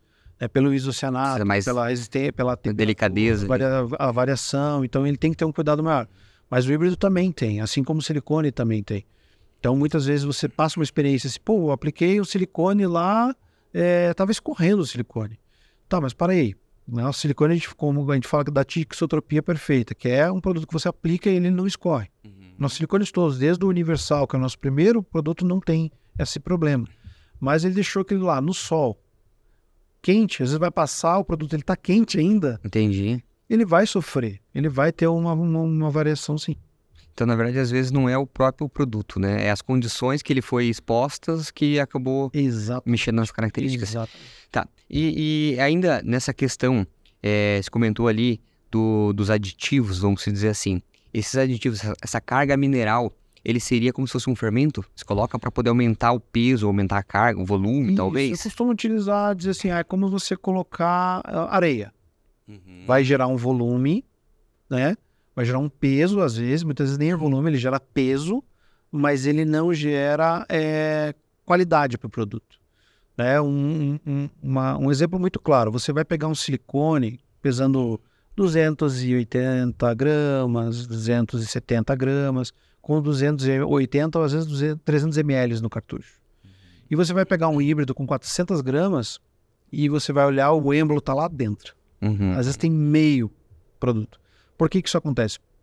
Por esse excesso de carga mineral. Ele gera um peso, mas ele não gera muito volume. Então o produto acaba ficando um pouco mais empobrecido, mas ele chega no peso que a maioria do mercado conhece. Compra por peso, né? Compra por peso. E o selante, seja silicone, seja PU e seja o híbrido, não é comprado por peso. Esse produto é comprado por ml. E a prática nacional, a Solfix praticamente já tirou de todos os produtos também, acabou abolindo isso. Né? Não há uma norma que exija que se coloque os dois no cartucho. Existe uma norma que exige que você tenha lá uma quantidade. E todo mundo optou pela grama, por quê? Porque com a grama eu consigo fazer isso. Eu consigo colocar lá 400 gramas com 250 ml e consigo 400 gramas com 300 ml. Você acaba tendo um lucro e outra, até é mais fácil de você também colocar numa balança, né? Do contrário, você teria que gastar tudo para ver se tem os 300 ml ali dentro. Exatamente. Né? E assim, aquele vidraceiro que já se ligou nisso, ele já sabe que, poxa, eu fazia 2 boxes com cartucho. Hoje eu tô fazendo 1,5 box. Às vezes eu tô fazendo um com o mesmo tamanho de cartucho, porque o tamanho da embalagem é a mesma. Isso pega muito. Então a gente já viu no mercado êmbolo duplo, embalagem de parede dupla. Já viu muita coisa no mercado. Então isso pode acontecer, sim, de você estar comprando um produto mais barato e se você fizer a conversão dele para litro, você está vendo que às vezes você está pagando até mais caro. Gato por lebre. Exatamente. E Alberto, parte estrutural, silicone para fachada, pele de vidros, vocês já têm alguma coisa em desenvolvimento? Tem algum projeto? Não sei se pode dar spoiler ou não, mas como que tá essa questão? Então, a gente, até eu comentei com o pessoal de marketing, já colocaram, inclusive, a carinha dele nos calendários da Solofix desse ano, então eles vão ter que fazer agora. Mas é um pedido muito antigo nosso com a questão do estrutural, né? Mas é um produto muito delicado para se colocar no mercado. Sim. Uma responsabilidade técnica muito grande e, assim, a gente tem E isso é muito importante o vidraceiro entender, que ele tem uma responsabilidade muito grande quando se trata de vidro. Principalmente uma pele de vidro, um vidro a 10 andares, 30 andares. Uma queda lá é fatal, né? Fatal. Então, é um produto muito delicado. Então, a gente está, assim, em processo de desenvolvimento de um produto para esse, assim como chumador químico para guarda-corpo, outras finalidades. Mas, assim, a gente não lança nada, assim, de ter certeza que o produto vai atender as normas, vai atender o cliente, vai ter a qualidade que se precisa ter, né? Porque é uma responsabilidade muito grande. É melhor que ele leve mais tempo para fazer o lançamento, mas que pelo menos vocês consigam dormir com a cabeça... Com certeza. No travesseiro tranquila e saber o que... Eu sou um dos caras que mais pedi isso para a Solofix lá. Vivia incomodando o nosso diretor lá e as meninas do laboratório. Falar, olha, precisamos desse produto, é um produto que tem demanda, está crescendo muito essa demanda. Mas assim, a gente quer lançar e principalmente para aquele profissional que é profissional. Com certeza. A pegada é diferente, né? O tem visto muita pele aí que é quadro simples, que não é uma pele de verdade, que o cara faz encaixilhado de qualquer jeito, que ele não usa o que tem que usar. E aquela velha história de todos os profissionais. Eu faço isso desde não sei quando e sempre foi assim. Sempre deu certo, sempre funcionou. E o problema, Alberto, é que assim, quando você entra pro ramo, você tem a receita do bolo também, né? Mas por questão de custo, para tentar fechar uma obra, você acaba encurtando o caminho, né? Acaba tirando os perfis adequados, coloca uns outros no meio, faz umas adaptações. A gente até briga que é uma RTP, né? Um recurso técnico provisório. E aí que mora o perigo, né? Porque daí, querendo ou não, você faz tudo adaptado, usa um silicone que teoricamente foi testado, foi bem certinho, mas a estrutura em si não tá boa, né? E daí você tá correndo risco, tá com a tua marca lá, correndo um risco por conta de uma aplicação que foi feita de forma errada. Perfeito. E assim, os profissionais, eles precisam se qualificar e tomar um cuidado. Nós tivemos um episódio com um cliente, um distribuidor, que indicou o nosso PU Construção para fazer essa finalidade. Nossa. Assim, graças a Deus, nada aconteceu com ninguém. Mas não é o produto para isso. E não foi uma indicação nossa, não foi a Solofix que foi lá e falou, na embalagem não fala isso em lugar algum. E isso é um outro problema do brasileiro, não ler a embalagem, não ler manual. Você já leu o manual do teu carro inteiro? Nunca. O pessoal não lê. E a embalagem diz ali como aplicar, como colar, como que faz, todo o processo. A temperatura, como armazenar, tem tudo na embalagem, né? Isso tem porque é obrigado por lei ter essas informações. Uma parte é obrigação, mas outra é para que realmente você tenha o melhor do produto. Você consiga o melhor do produto. Então eu percebo que às vezes a pessoa terceiriza uma coisa que está ali na mão dela. É só ela ler, é só ela se informar. E aí vem naquilo que a gente estava conversando antes. A regulamentação, você precisa ser um profissional mesmo da área, e isso infelizmente não tem no mercado hoje brasileiro. Se eu chegar a sair daqui agora e dizer que eu sou vidraceiro, eu sou vidraceiro. É o que está acontecendo demais, né? E sabe o que a gente vê? você comentando ali que tem tá descrito na embalagem, tudo que vai, tudo que não vai. Só que o que acontece? Boa parte dos vidraceiros, principalmente os mais recentes, ele aprendeu com o tio ensinou para ele, esse tio aprendeu com o pai e vai passando de geração em geração. Então, você vai acumulando os vícios e um vai passando o vício pro outro e vai indo e vai dando sequência nesse vício. Talvez lá atrás era outro cenário, era diferente, não tinha prédios verticais, então podia fazer de qualquer jeito, talvez ali uma falsa sensação de segurança, né? Mas hoje o cenário mudou. Sim, eu falo, hoje a norma contempla vidro comum para muita coisa, né? Esses dias até vi uma confusão num estádio de futebol lá e tinha um vidro comum numa esquadria, quebraram, não podia ser, tinha que ser temperado. Talvez deveria ser temperado pelo local onde foi instalado, mas não que ele está errado. Então, são coisas que o mercado, as normas do vidro são muito grandes, mas o quanto se segue delas é muito pouco. O cuidado ele é muito pouco, até no transporte do vidro é uma coisa muito séria. E nós comentamos lá do incidente que aconteceu com você, de um cliente seu na saindo da sua loja, já vi acontecer na rua, o vidro não estava amarrado de forma correta, não estava sendo transportado de forma correta. Então tudo isso precisa acontecer, para que não seja da pior maneira, porque normalmente no Brasil a gente só toma as providências depois que acontece uma coisa muito grave.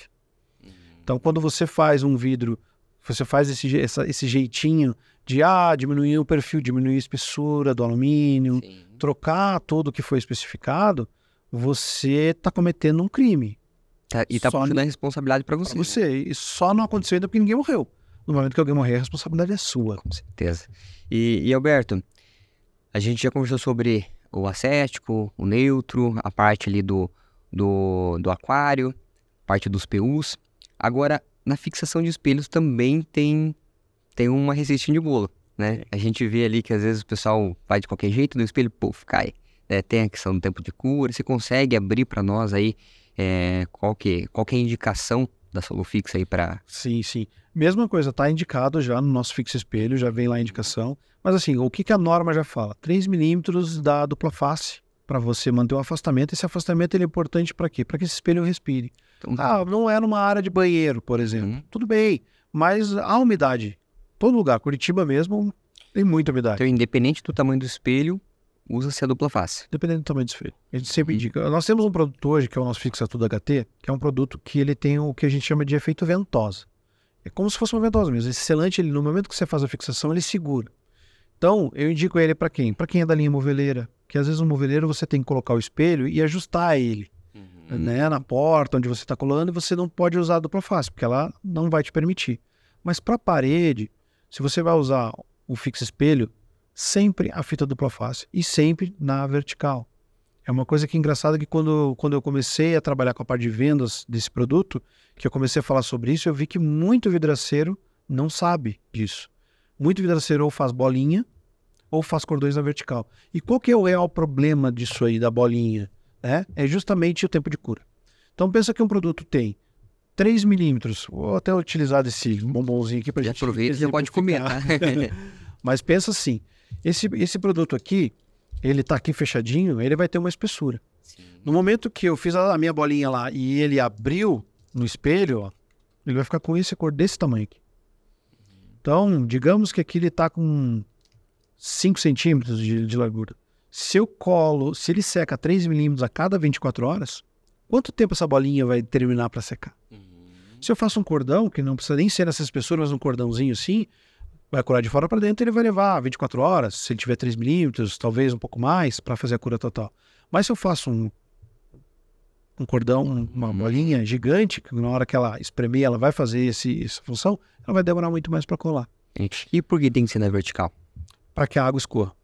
Entendi. Para que a umidade possa escorrer. Isso faz com que ela não fique a partir do momento que você faz na horizontal, a umidade vai parar ali em cima. Abastece aqui. Então, muitas vezes, já vi várias vezes, mas está corroendo o níquel do espelho bem onde está o selante. É o selante. Não, pode ser a umidade acumulada ali atrás que está fazendo com que vai isso passando. Aconteça. E aí ele não deixa essa umidade escorrer e ele acaba acontecendo isso. Entendi. E tem muita lógica, né? Porque... eu já vi muita gente falar também que o espelho é de má qualidade, porque não é de uma marca renomada. Mas na verdade, às vezes não. Às vezes foi o processo da A aplicação. gente tem isso, claro que tem. A gente tem aí espessura do níquel cada vez menor, porque é custo, espelhos importados, que às vezes acaba acontecendo esse tipo de coisa. Porém, não é só isso o motivo. É mais ou menos o que a gente comentou, inclusive, sobre pintura.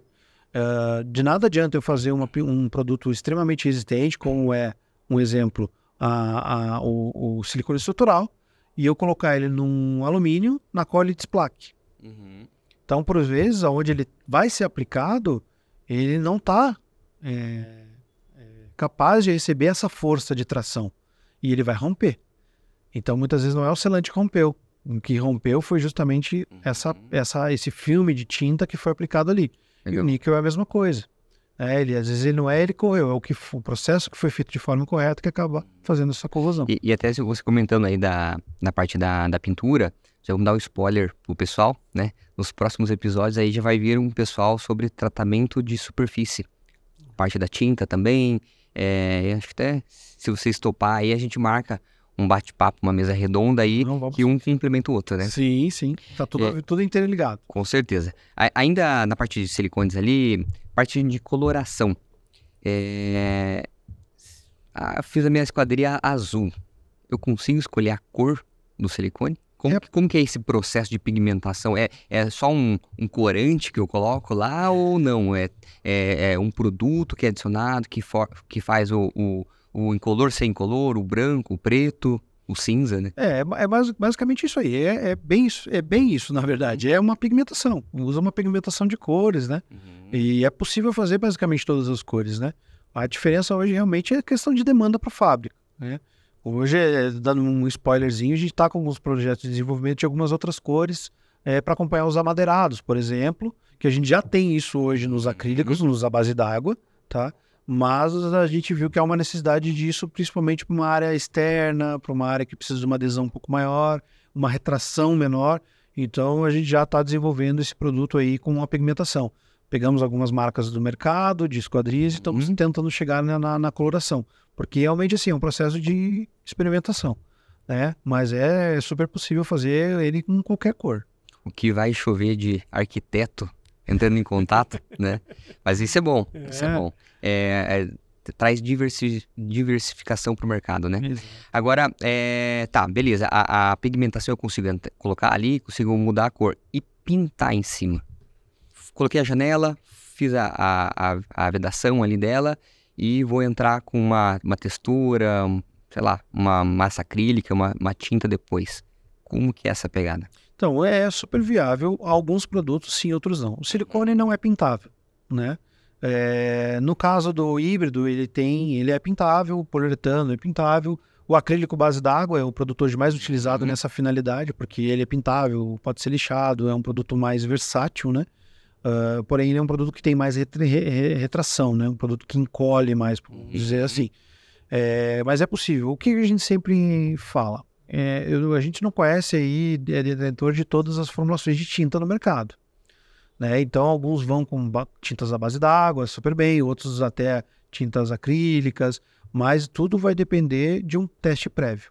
A gente sempre indica, faça um teste prévio, porque uma tinta tal de marca X deu certo, uma tinta tal de marca Y não deu, mas as duas são à base d'água. Pois mas e a formulação? A composição mudou em algum produto, alguma coisa mudou essa composição, então isso vai gerar uma diferença e uma reação, né? Então é sempre importante falar, alguns produtos são pintáveis, outros não, mas todos a gente sempre indica um teste de pintura prévio. Tá. Então não tem descarta, né? Não. Faz o teste que é mais... Faz o teste, como eu falei, o híbrido pinta, o poliuretano pinta, o acrílico pinta, mas é sempre bom fazer esse teste prévio para garantir que não vai ter nenhum tipo de reação. E no amarelamento? O PU híbrido é o carro-chefe para essa perda de cor ou tem algum outro que seja melhor? O híbrido ele tem uma ótima resistência ao amarelamento, nossos híbridos, pela aplicação de aditivos para que isso aconteça, né? Não é todo híbrido que você vai encontrar que vai ter essa boa resistência, né? Então, é importante sempre frisar que isso é uma característica do nosso produto. E assim, falta tempo para a gente entrar detalhe por detalhe, né? A gente estava conversando ali atrás e você comentou da parte da política da Solofix, né? Tem alguma política para essa parte de treinamento?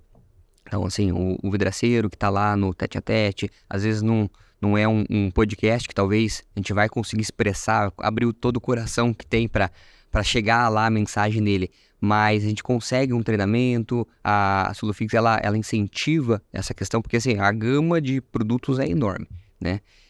A receita de bolo já está na embalagem, mas como que a gente consegue ainda atingir melhor esse pessoal? A gente sempre oferece para todos os nossos distribuidores esse treinamento, né? Esse treinamento tanto para a equipe de vendas, né, quanto para os clientes mesmo. Legal. E assim, há uma resistência muito grande no mercado, porque há uma prática de algumas empresas de trabalhar direto com o cliente final. O site da empresa vende direto. Sim, a Solofix não tem essa política hoje. A gente trabalha com os distribuidores. Nosso foco é o distribuidor e fortalecer os nossos parceiros, né? Então, hoje a gente oferece isso para todas as empresas que trabalham conosco, todos os clientes que trabalham conosco. Mas ainda há uma grande resistência por esse medo.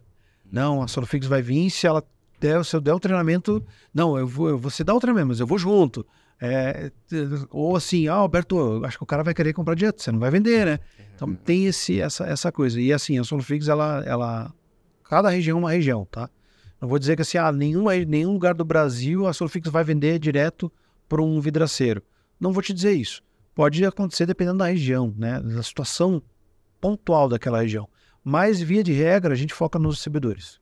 Legal. E a gente é prova viva disso, né? Nós tivemos um caso em que um cliente precisava de um volume maior, ligou para vocês e você me ligou, o fulano tá querendo comprar, faz a intermediação, a gente foi lá, atendeu o cliente, resolveu o problema e deu tudo certo. E acho que assim, é uma cadeia, né? Sim. Assim como vocês respeitam o distribuidor, a gente respeita o vidraceiro e o vidraceiro atende o consumidor final. Todo mundo ganha e a gente consegue atender lá no final. A gente entende essa necessidade, né? Eu preciso baixar meu custo, eu preciso diminuir o meu custo. A gente entende isso. Mas a gente vê também que todo mundo precisa trabalhar. Com certeza. Todo mundo precisa ganhar e a cadeia tem que girar, né? E fortalecendo vocês, a gente fortalece esse distribuidor também. E eles vão ter mais suporte com vocês do que com uma indústria. Né? A indústria não tem como dar conta de todos os vidraceiros, atender vidraceiro por vidraceiro. Fica inviável. Né? Então o que a gente faz? A gente tenta trazer o melhor para vocês, conhecimento, capacitação, para que vocês também passem isso para eles. E eles têm que buscar, muitas vezes, no fornecedor mesmo, esse conhecimento. Né? Eu costumo dizer, eu não conheço tudo de selante e vou morrer não conhecendo tudo de selante. Tá sempre aprendendo, muita novidade, né? Exatamente, está sempre aprendendo. Então busquem nos distribuidores, busquem na Steel, que é um bom exemplo de empresa que está sempre treinando o pessoal, capacitando, melhorando. Né? Recentemente estive lá fazendo um treinamento sobre selante, sobre silicone, para quê? Para que eles tenham essa tranquilidade. Se ele tiver essa tranquilidade, ele vai vender melhor, ele vai vender mais caro e vai ganhar mais. Sem precisar baixar o custo do selante, ou baixar o custo do perfil ou do vidro para poder vender. E você acaba entrando na argumentação, né? Porque assim, o grande vilão hoje é o preço, né? E se você não tem argumentos ali, você acaba, às vezes, ficando em cima do muro por não saber todo o benefício. Mas é um pouco mais caro. Mas é mais caro por quê? Porque tem isso e aquilo, né? Então, a partir do momento que você tem um treinamento, você consegue transmitir isso para o cliente, isso, nossa, você sai anos-luz à frente, né? É o caso da embalagem, né?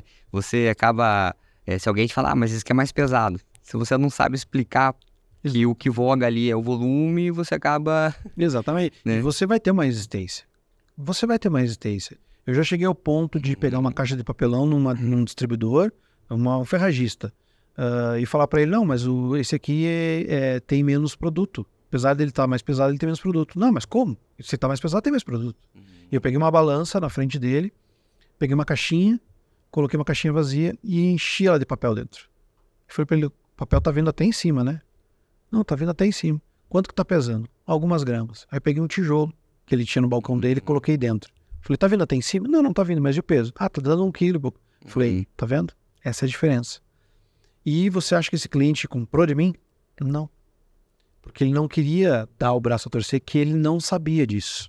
Então isso é difícil. Então quando o vidraceiro, ele é o cara que pode fazer o cliente comprar dele tudo.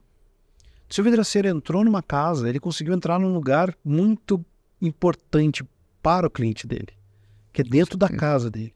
Então, se você tiver argumentação de venda técnica, se você explicar a diferença do teu produto, por que o teu é mais caro do que o outro que fez o orçamento, e mostrar para ele realmente os benefícios que ele vai ter, ele não vai optar pelo mais barato, porque é a casa dele. Isso é uma coisa que eu aprendi com a minha mãe. Minha mãe falava, eu posso não ter a melhor casa do mundo, mas o que eu compro para minha casa é o melhor que tiver, porque é a minha casa. E isso vai me durar muito tempo. Não é... E aí existe no mercado hoje essa coisa de, não, é um imóvel para mim morar e é um imóvel para investimento. Não, para investimento pode ser o porcelanato mais simples, a esquadria mais barata, até porque é para investimento. Mas o da minha casa não. Esse eu quero a melhor esquadria, Com certeza. eu quero o melhor produto. Então, o vidraceiro ele precisa identificar isso. E ele é o carro-chefe. Ele é o cara que vai chegar lá e vai muitas vezes fazer uma obra gigantesca ou uma obra pequenininha. Mas ele tem que atender da mesma forma e mostrando a diferença. E aí entra o pós-obra, né? Porque se você faz um serviço de qualquer jeito, você vai ter que viver de novos clientes, né? A partir do momento que você faz um serviço, deixa a sua marca, deixa o seu legado ali dentro, você vai viver de indicações. Né? Você acaba virando a recorrência muito melhor, né? E nesse mundo digital que nós estamos hoje é assim. Você fez um bom serviço, você é indicado para uma pessoa. Você fez um péssimo serviço, você já está no Instagram, no Facebook, todo mundo falando, não contrate, porque se não presta, porque ele fez isso, aquilo. Então as pessoas falam muito mal de quem faz coisa errada e muito pouco bem de quem faz coisas boas. Então ele tem que usar esse argumento de, não, eu vou às vezes, e eu falo isso com propriedade, assim, muitas vezes você trabalha menos e ganha mais, quando você faz da forma correta. Só que isso dá trabalho, isso precisa de resiliência. Porque vai ser difícil. Vai ser muito difícil. E assim, a gente tem mensagens diárias no meu celular de clientes que entram em contato direto, querendo comprar. E às vezes eu tô precisando bater meta, tô precisando vender. Eu vou atravessar? Vai valer a pena? Na verdade, você ganha agora, né? Mas e lá na frente? Tem todo um processo, né? Exatamente. E esse depoimento que você deu hoje, tem vários clientes meus que podem dar. De que, não, eu devolvo o cliente para você porque eu acho correto. A cadeia tem que se manter. Né? E ele vai estar muito melhor assessorado, porque ele vai comprar o silicone comigo e o resto. Ah, não, mas aí eu vou ter que ir lá no Thiago. E eu já vi vidraceiro cortando a cidade por causa de R$10 de desconto. Já acompanhei num balcão de um distribuidor.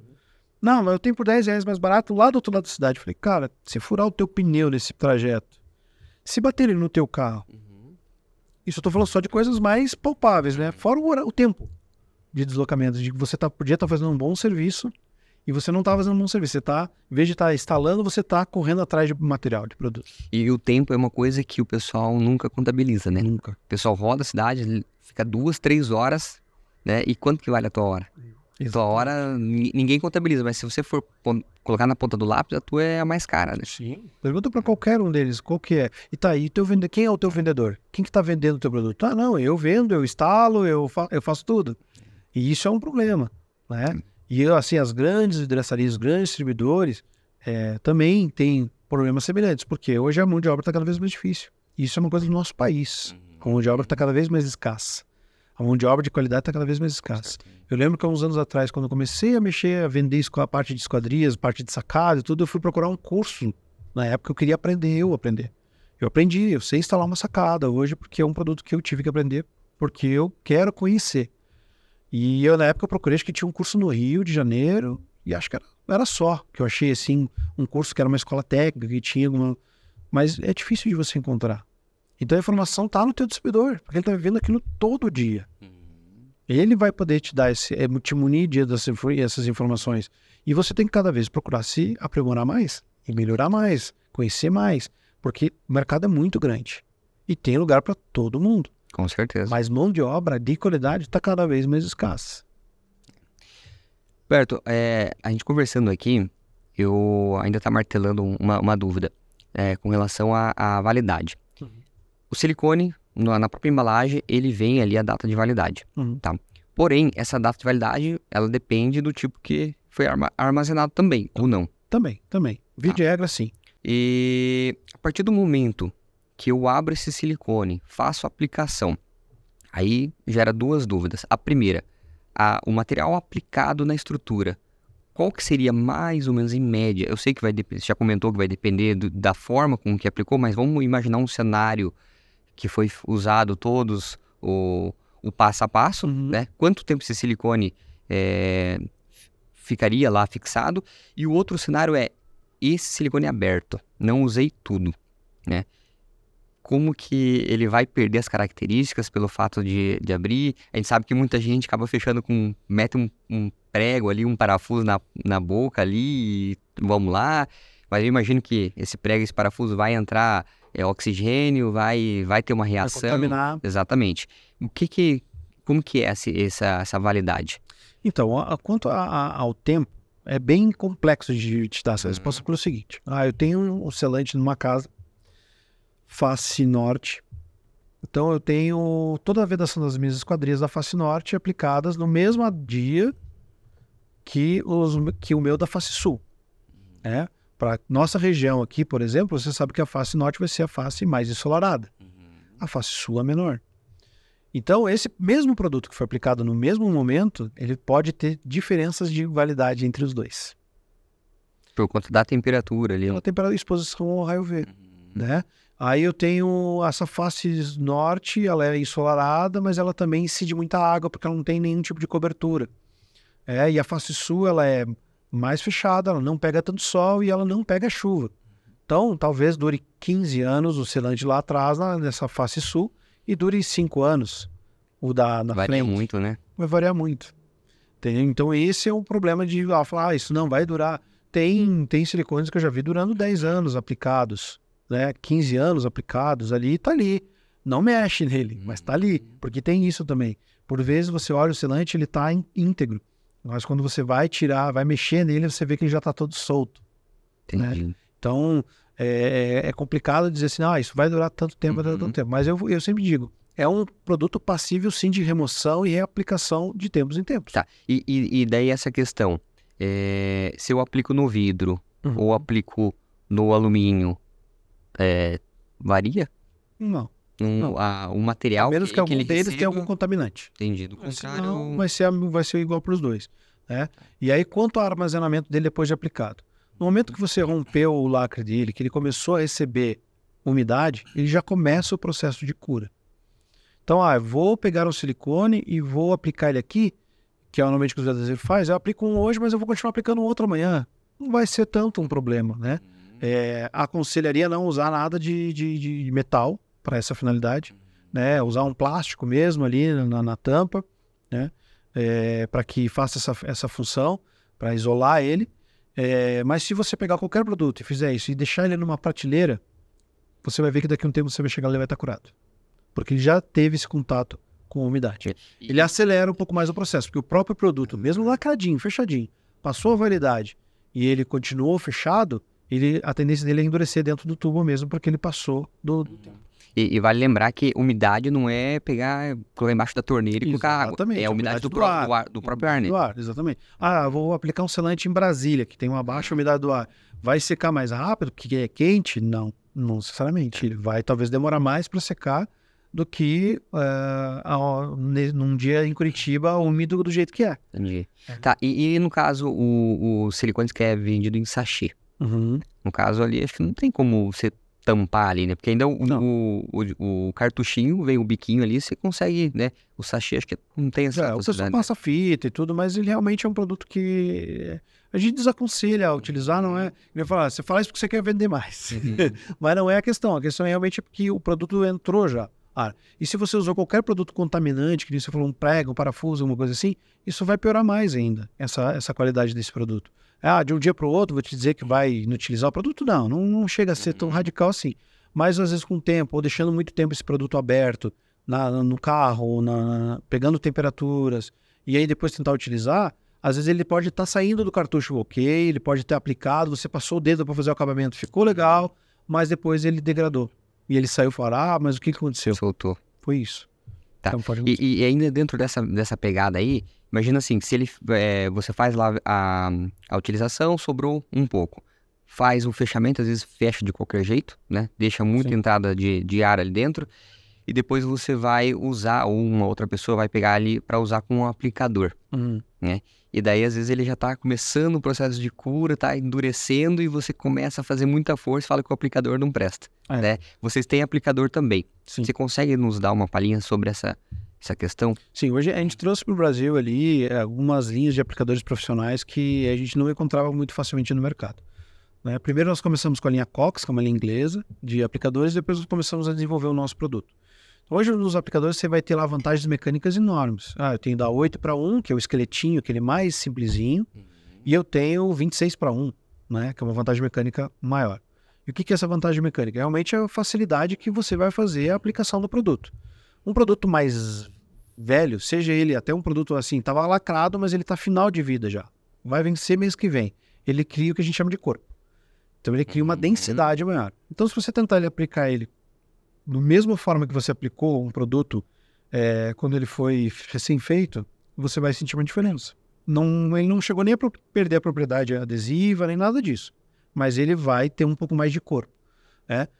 Se você usar um produto que às vezes ele está curado no bico já, você vai estourar o aplicador mesmo. Ele não vai. Ou você vai estourar o tubo. Né? Então, a gente costuma dizer que produtos de baixa viscosidade, como são os silicones, eles têm baixa viscosidade por característica, você consegue aplicar com um aplicador. Eu indico sempre 10:1 para cima, né? Que é uma vantagem mecânica melhor. Quanto maior a numeração, mais facilidade. Mais a facilidade. Porém, também tem a questão de extrusão. O 26:1, que é utilizado mais em cola para-brisa, que é para um produto mais denso, se você pega um produto muito leve como silicone, você precisa apertar muito ele. Entendi. Porque não é que ele não tem força, porque a função dele é ter força. E você está com um produto muito leve. Então, eu falo assim, silicone 10:1, 12:1 é excelente. Para o híbrido, 12:1. Fixa tudo HT no mínimo 12:1. Por quê? Ele começa a pegar mais corpo. Ele é um produto mais viscoso. Né? O nosso HT, por exemplo, é 60, dureza short 60, 65. Né? Um PU 40, 40. O silicone tem mais ou menos 25, então ele é bem mais levinho. Então, para você aplicar ele, uma vantagem mecânica mais baixa vai super bem. Uma vantagem mecânica mais alta para produto mais denso. E aí acontece o fenômeno da expulsão do cartucho. Já cansei de pegar em eventos com os distribuidores, os clientes vêm, viu, mas eu só compro do tubo fechado, tubo de alumínio fechado, porque esse aí não joga o tubo para fora. Eu sempre explico mais a questão do jogar o tubo para fora é porque a máquina do aplicador, o gatilho, não tem a força exigente para extrusar o produto. Então ele acaba empurrando esse cartucho para fora. Dentro desse aplicador, se ele tiver uma vantagem mecânica, eu já vi, a mesma 8:1 do esqueletinho, hoje tem aplicadores no mercado com aquele corpo de alumínio.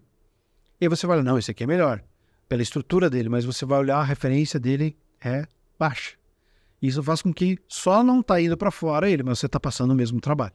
Está sofrendo igual. Sofrendo igual. E quando a gente vai usar ali para fazer uma vedação, isso tem alguma influência? O fato de eu ter um aplicador com mais facilidade, ele dá mais pressão na hora de entrar ali na valeta ali da vedação? Não.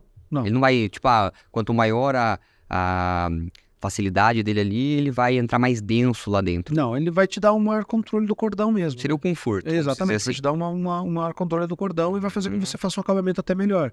Né? Porque quando você está fazendo muita força com ele, principalmente a hora que você solta o gatilho e aperta de novo, esse processo ele é o que gera normalmente o maior problema nos acabamentos. Então pensa quando você está fazendo uma força extrema para você soltar, naturalmente o teu corpo vai agir. Quando você está com ele mais tranquilo, você tem um melhor controle e estabilidade no aplicador. Por isso que hoje nós temos, para quem trabalha dentro do barracão, o pneumático, nós temos a bateria, para quem trabalha na rua, porque isso faz um cordão mais uniforme, ajuda, mas a pressão em si não vai mudar. Hoje nós trouxemos para o Brasil um produto com dupla vantagem mecânica, que é o nosso Power Change, é um aplicador que ele tem vantagem mecânica 12:1 e 25:1 no mesmo aplicador. Então, vou aplicar o fixa-espelho, vou aplicar o PU, vou aplicar o HT, eu uso a 25. Vou para o silicone, eu uso a 12. Você regula no próprio aplicador. E é um aplicador manual. 2 em 1, vamos dizer assim. Exatamente. E ainda tem o corta-gotas que a gente fala, que ele puxa um pouco o êmbolo no final do aplicador para que ele retorne e pare de jogar um pouco no produto. O pessoal muito fala, mas o silicone bom é aquele que não sai do tubo depois que eu paro de aplicar. Não é bem verdade, é só a pressão do êmbolo. É um produto que se trouxer muito, dependendo do silicone, se tiver muita viscosidade, ele vai ser ruim para fazer o acabamento. Ele vai normalmente o incolor vai ficar fosco muito rápido. Então tem várias coisas que acabam pegando e que às vezes a associação deles é essa experiência que eu tive. Não, aquilo lá escorre na pistola, o outro não. Mas e a pistola? Tá com a vareta reta ainda, bem certinha? A pressão se aliviou? Já é a pistola do vô, né? O vô passou pro pai, o pai passou pro filho e ainda tá no mesmo equipamento. Exatamente. E isso, aquelas bolhas que saem, isso influencia? É o aplicador que faz gerar isso ou não? Não. Às vezes é realmente algum ar dentro do cartucho, às vezes acontece de ter algum ar no cartucho, mas às vezes é realmente a alta velocidade na aplicação. Quando você faz uma alta aplicação, uma aplicação muito rápida, você quer aplicar muito rápido, às vezes esse processo acaba gerando também essa questão do ar. Né? Já vi de tudo, já vi aplicador que está, onde empurra o êmbolo ali, ele está torto. Isso faz com que o êmbolo já entre meio ladeado. E daí já entra ar dentro do produto. E aí você acaba, às vezes, tendo essas falhas e acaba gerando isso. Sim. Mas é bem... Hoje, nos nossos produtos, a gente tem um controle de qualidade muito alto para que isso não aconteça. Tá? E assim, apliquei o silicone, tem lá o ar, isso já invalidou ou não? Passa o dedo lá, corrijo aquela bolha de ar. Não tem problema nenhum. A gente sempre fala assim, algumas pessoas já pegaram o hábito de usar o sabão neutro para fazer o acabamento, né? Usa o dedo lá normal, padrão no mercado, todo mundo faz isso, né? Qual vidraceiro que nunca usou o dedo? Né? Exatamente. Aí vai aplicar lá. E eu já vi alguns casos do pessoal pegar um sabão, um sabonete, sei lá, de uma marca qualquer de lavar louças para fazer esse acabamento, né? A gente diga que faça uma diluição de 70-30 sobre sabões neutros, sempre neutro, para fazer esse acabamento. Uma diluição de 70-30, 70 de água, 30 de detergente, né? Esse detergente de louça mesmo, para fazer esse acabamento. Porque não vai sair grudado no dedo, vai dar um acabamento melhor, mas não vai contaminar nem desmoldar esse produto. Entendi. Se você coloca excesso demais nesse acabamento com sabão, ele pode sofrer uma reação de ou amarelamento, porque ele vai contaminar, ou ele vai desmoldar, que é soltar, ele vai soltar da superfície, né? Ou qualquer coisa desse tipo.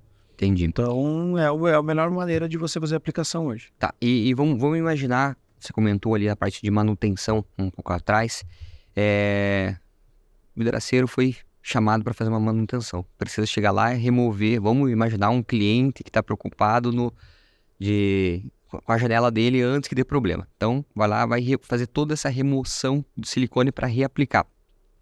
Tem um passo a passo também, qual o melhor produto para remover, porque se ficar resíduos, eu imagino que não vai dar, pegar um silicone novo não vai casar, né? Então teria tanto a remoção, que seria uma das dúvidas, para aplicação de um novo, e imagino que talvez seja muito comum também, por um descuido ou sem querer, ficou um silicone no vidro, né? Encostou o bico da pistola ali e tem lá, né? Como remover esse silicone do vidro? Então, hoje nós não temos nenhum produto. Já ouvi alguns produtos prometendo que faz essa remoção, mas eu realmente não testei nenhum, e eu nunca testei. O que eu sempre indico, assim, no momento que você fez esse contato, já limpa no exato momento com o álcool isopropílico. Remove na hora, porque não vai ter depois como tirar. É abrasão mesmo, né? Pegar o estiletezinho lá e raspar todo esse silicone que ficou lá. E com o maior cuidado para não riscar o vidro. Exatamente, com o maior cuidado para não riscar. Então, é trabalhoso. Então, é muito, muito menor o trabalho se você já remover na hora que ele fez esse contato, com álcool isopropílico, rapidinho, tirar todo aquele excesso, que ele vai acabar ficando uma gordura, parece depois, mas você consegue remover, do que você deixar isso para corrigir depois. Porque aí, correção é pior do que prevenção. Pode ser que você já não consiga remover, tem que trocar peças de verdade. Exatamente. Então, tem que ter todo esse cuidado aí. E quanto a onde você vai fazer uma reposição, a gente tem assim que normalmente silicone gruda bem em silicone. Então, se o silicone gruda em silicone, você pode remover o excesso e até deixar um pouco na peça. Porque se ele está grudado, se o silicone está bem grudado no vidro, significa que dali ele não vai sair. Entendi. Então, o novo silicone vai vir e vai colar sobre ele e vai fazer essa colagem. Não é um grande problema. Não, tem que remover tudo, limpar tudo bem limpinho, não necessariamente. Mas desde que ele esteja bem fixo, né? Desde que ele esteja bem fixo. Se ele já está solto, não vai resolver. Soltando, normalmente ele sai já inteiro, ele não deixa nada no substrato, né, que a gente fala. Ou na parede, ou no vidro, ou no alumínio. Quando ele está descolando, normalmente ele acaba descolando o cordão inteiro. Né? Agora, quando assim, não, ele já está feio, eu quero trocar porque está amarelado, coisa assim, eu vou lá e raspo toda a parte de excesso e aplico novamente. Inclusive, é uma coisa que a gente dá na linha do para-brisa de carro, a gente fala muito isso. Que se você não fez uma pintura no carro novamente, que ele pode desplacar da tinta ou ter esse problema da tinta, você só remove o excesso. E aplica novamente esse produto, porque ele, com ele mesmo, ele se entende bem.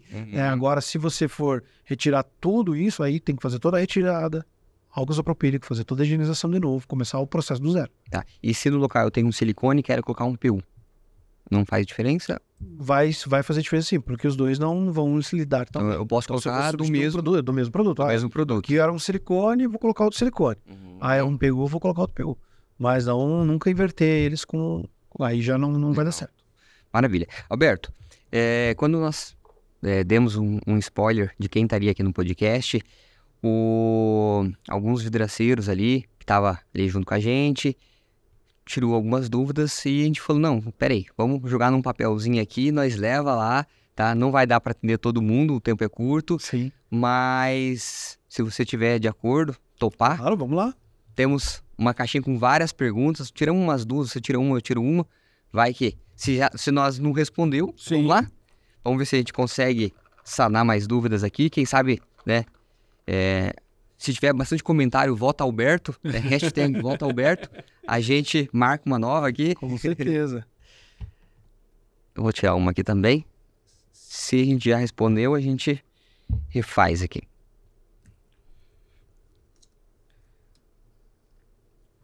Você, Will? Pode você. Posso aplicar silicone em áreas sujeitas a vibrações constantes? Depende. É aquilo que a gente já falou. Se ela vai ser maior do que a expansão do produto, ou seja, que o rompimento do produto, não é adequado. Deveria ser um produto mais elástico. Né? Mas não, é vibração constante, mas ela é suficiente dentro da característica do produto, não há problema nenhum. Você pega vibração. Pega ali o SPU, que é 600? O SPU é 325. 325. Então, se pegar ali uma movimentação menor que isso, exatamente, ele atende. O silicone 200, 250% dependendo do modelo. Se for menos que isso, que seria quase que o dobro dele, né? Entendi. Não há problema nenhum. Tá, bacana. A minha aqui é o seguinte, o silicone é indicado para vedação de clarabóias? O silicone neutro, sim, sem problema nenhum, né? Como a gente já falou, que ele vai muito bem com raio UV, ou pelo menos o nosso silicone vai muito bem com raio UV, né? A única coisa que tem que ter cuidado, assim, ó, o policarbonato, ele é um produto complicado de ter adesão. Então, muitas vezes o problema não é o nosso produto, e sim a reação química que ele tem. Então, com o policarbonato, a gente tem bastante informação de que é um produto complicado de fazer a aplicação. Então, se uma clarabóia de policarbonato, pode sim haver problema com todos os produtos da cadeia, porque ele gera uma reação química. Né? Ele vai corroendo ali, vai furando, né? Exatamente, e ele vai corroendo esse material. Então, muitas vezes, o cliente acha que é um problema que foi do selante, não é uma reação química entre os dois produtos, que não dá certo. Com ACM também acontece isso com algumas partes do ACM. A gente sempre indica o ACM para fazer qualquer vedação de ACM, é você fazer a dobra, a vira, né? Você vira e a face externa do ACM é o que vai entrar em contato com o selante.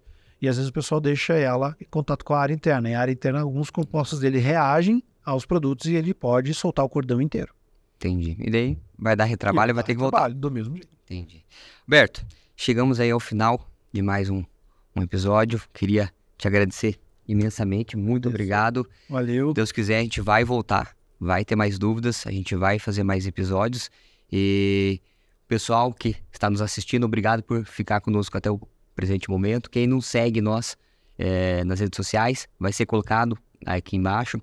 Dá uma força para nós, segue lá, compartilhe. E a nossa ideia, a nossa missão é trazer conteúdos, trazer de vários setores para que esse conhecimento chegue aonde tem que chegar, chegue, né, no público-alvo e todos consigam se beneficiar disso aí. Beleza? Maravilha, eu queria agradecer muito a oportunidade, foi muito bacana esse bate-papo. O pessoal que também tiver interesse, me siga nas redes sociais, Alberto de Lemos, e também do meu Instagram também da empresa, que é o DL Representações CWB, né? @Solofix Profissional também, com certeza para acompanhar tudo que a gente está trazendo, e vem bastante novidade para 2024 e vai ser bem bacana. Tem umas coisas que não dá para se falar, ainda não. Mas temos certeza que vai ser coisa boa, né? Maravilha. Pessoal, muito obrigado e até mais, vidrados.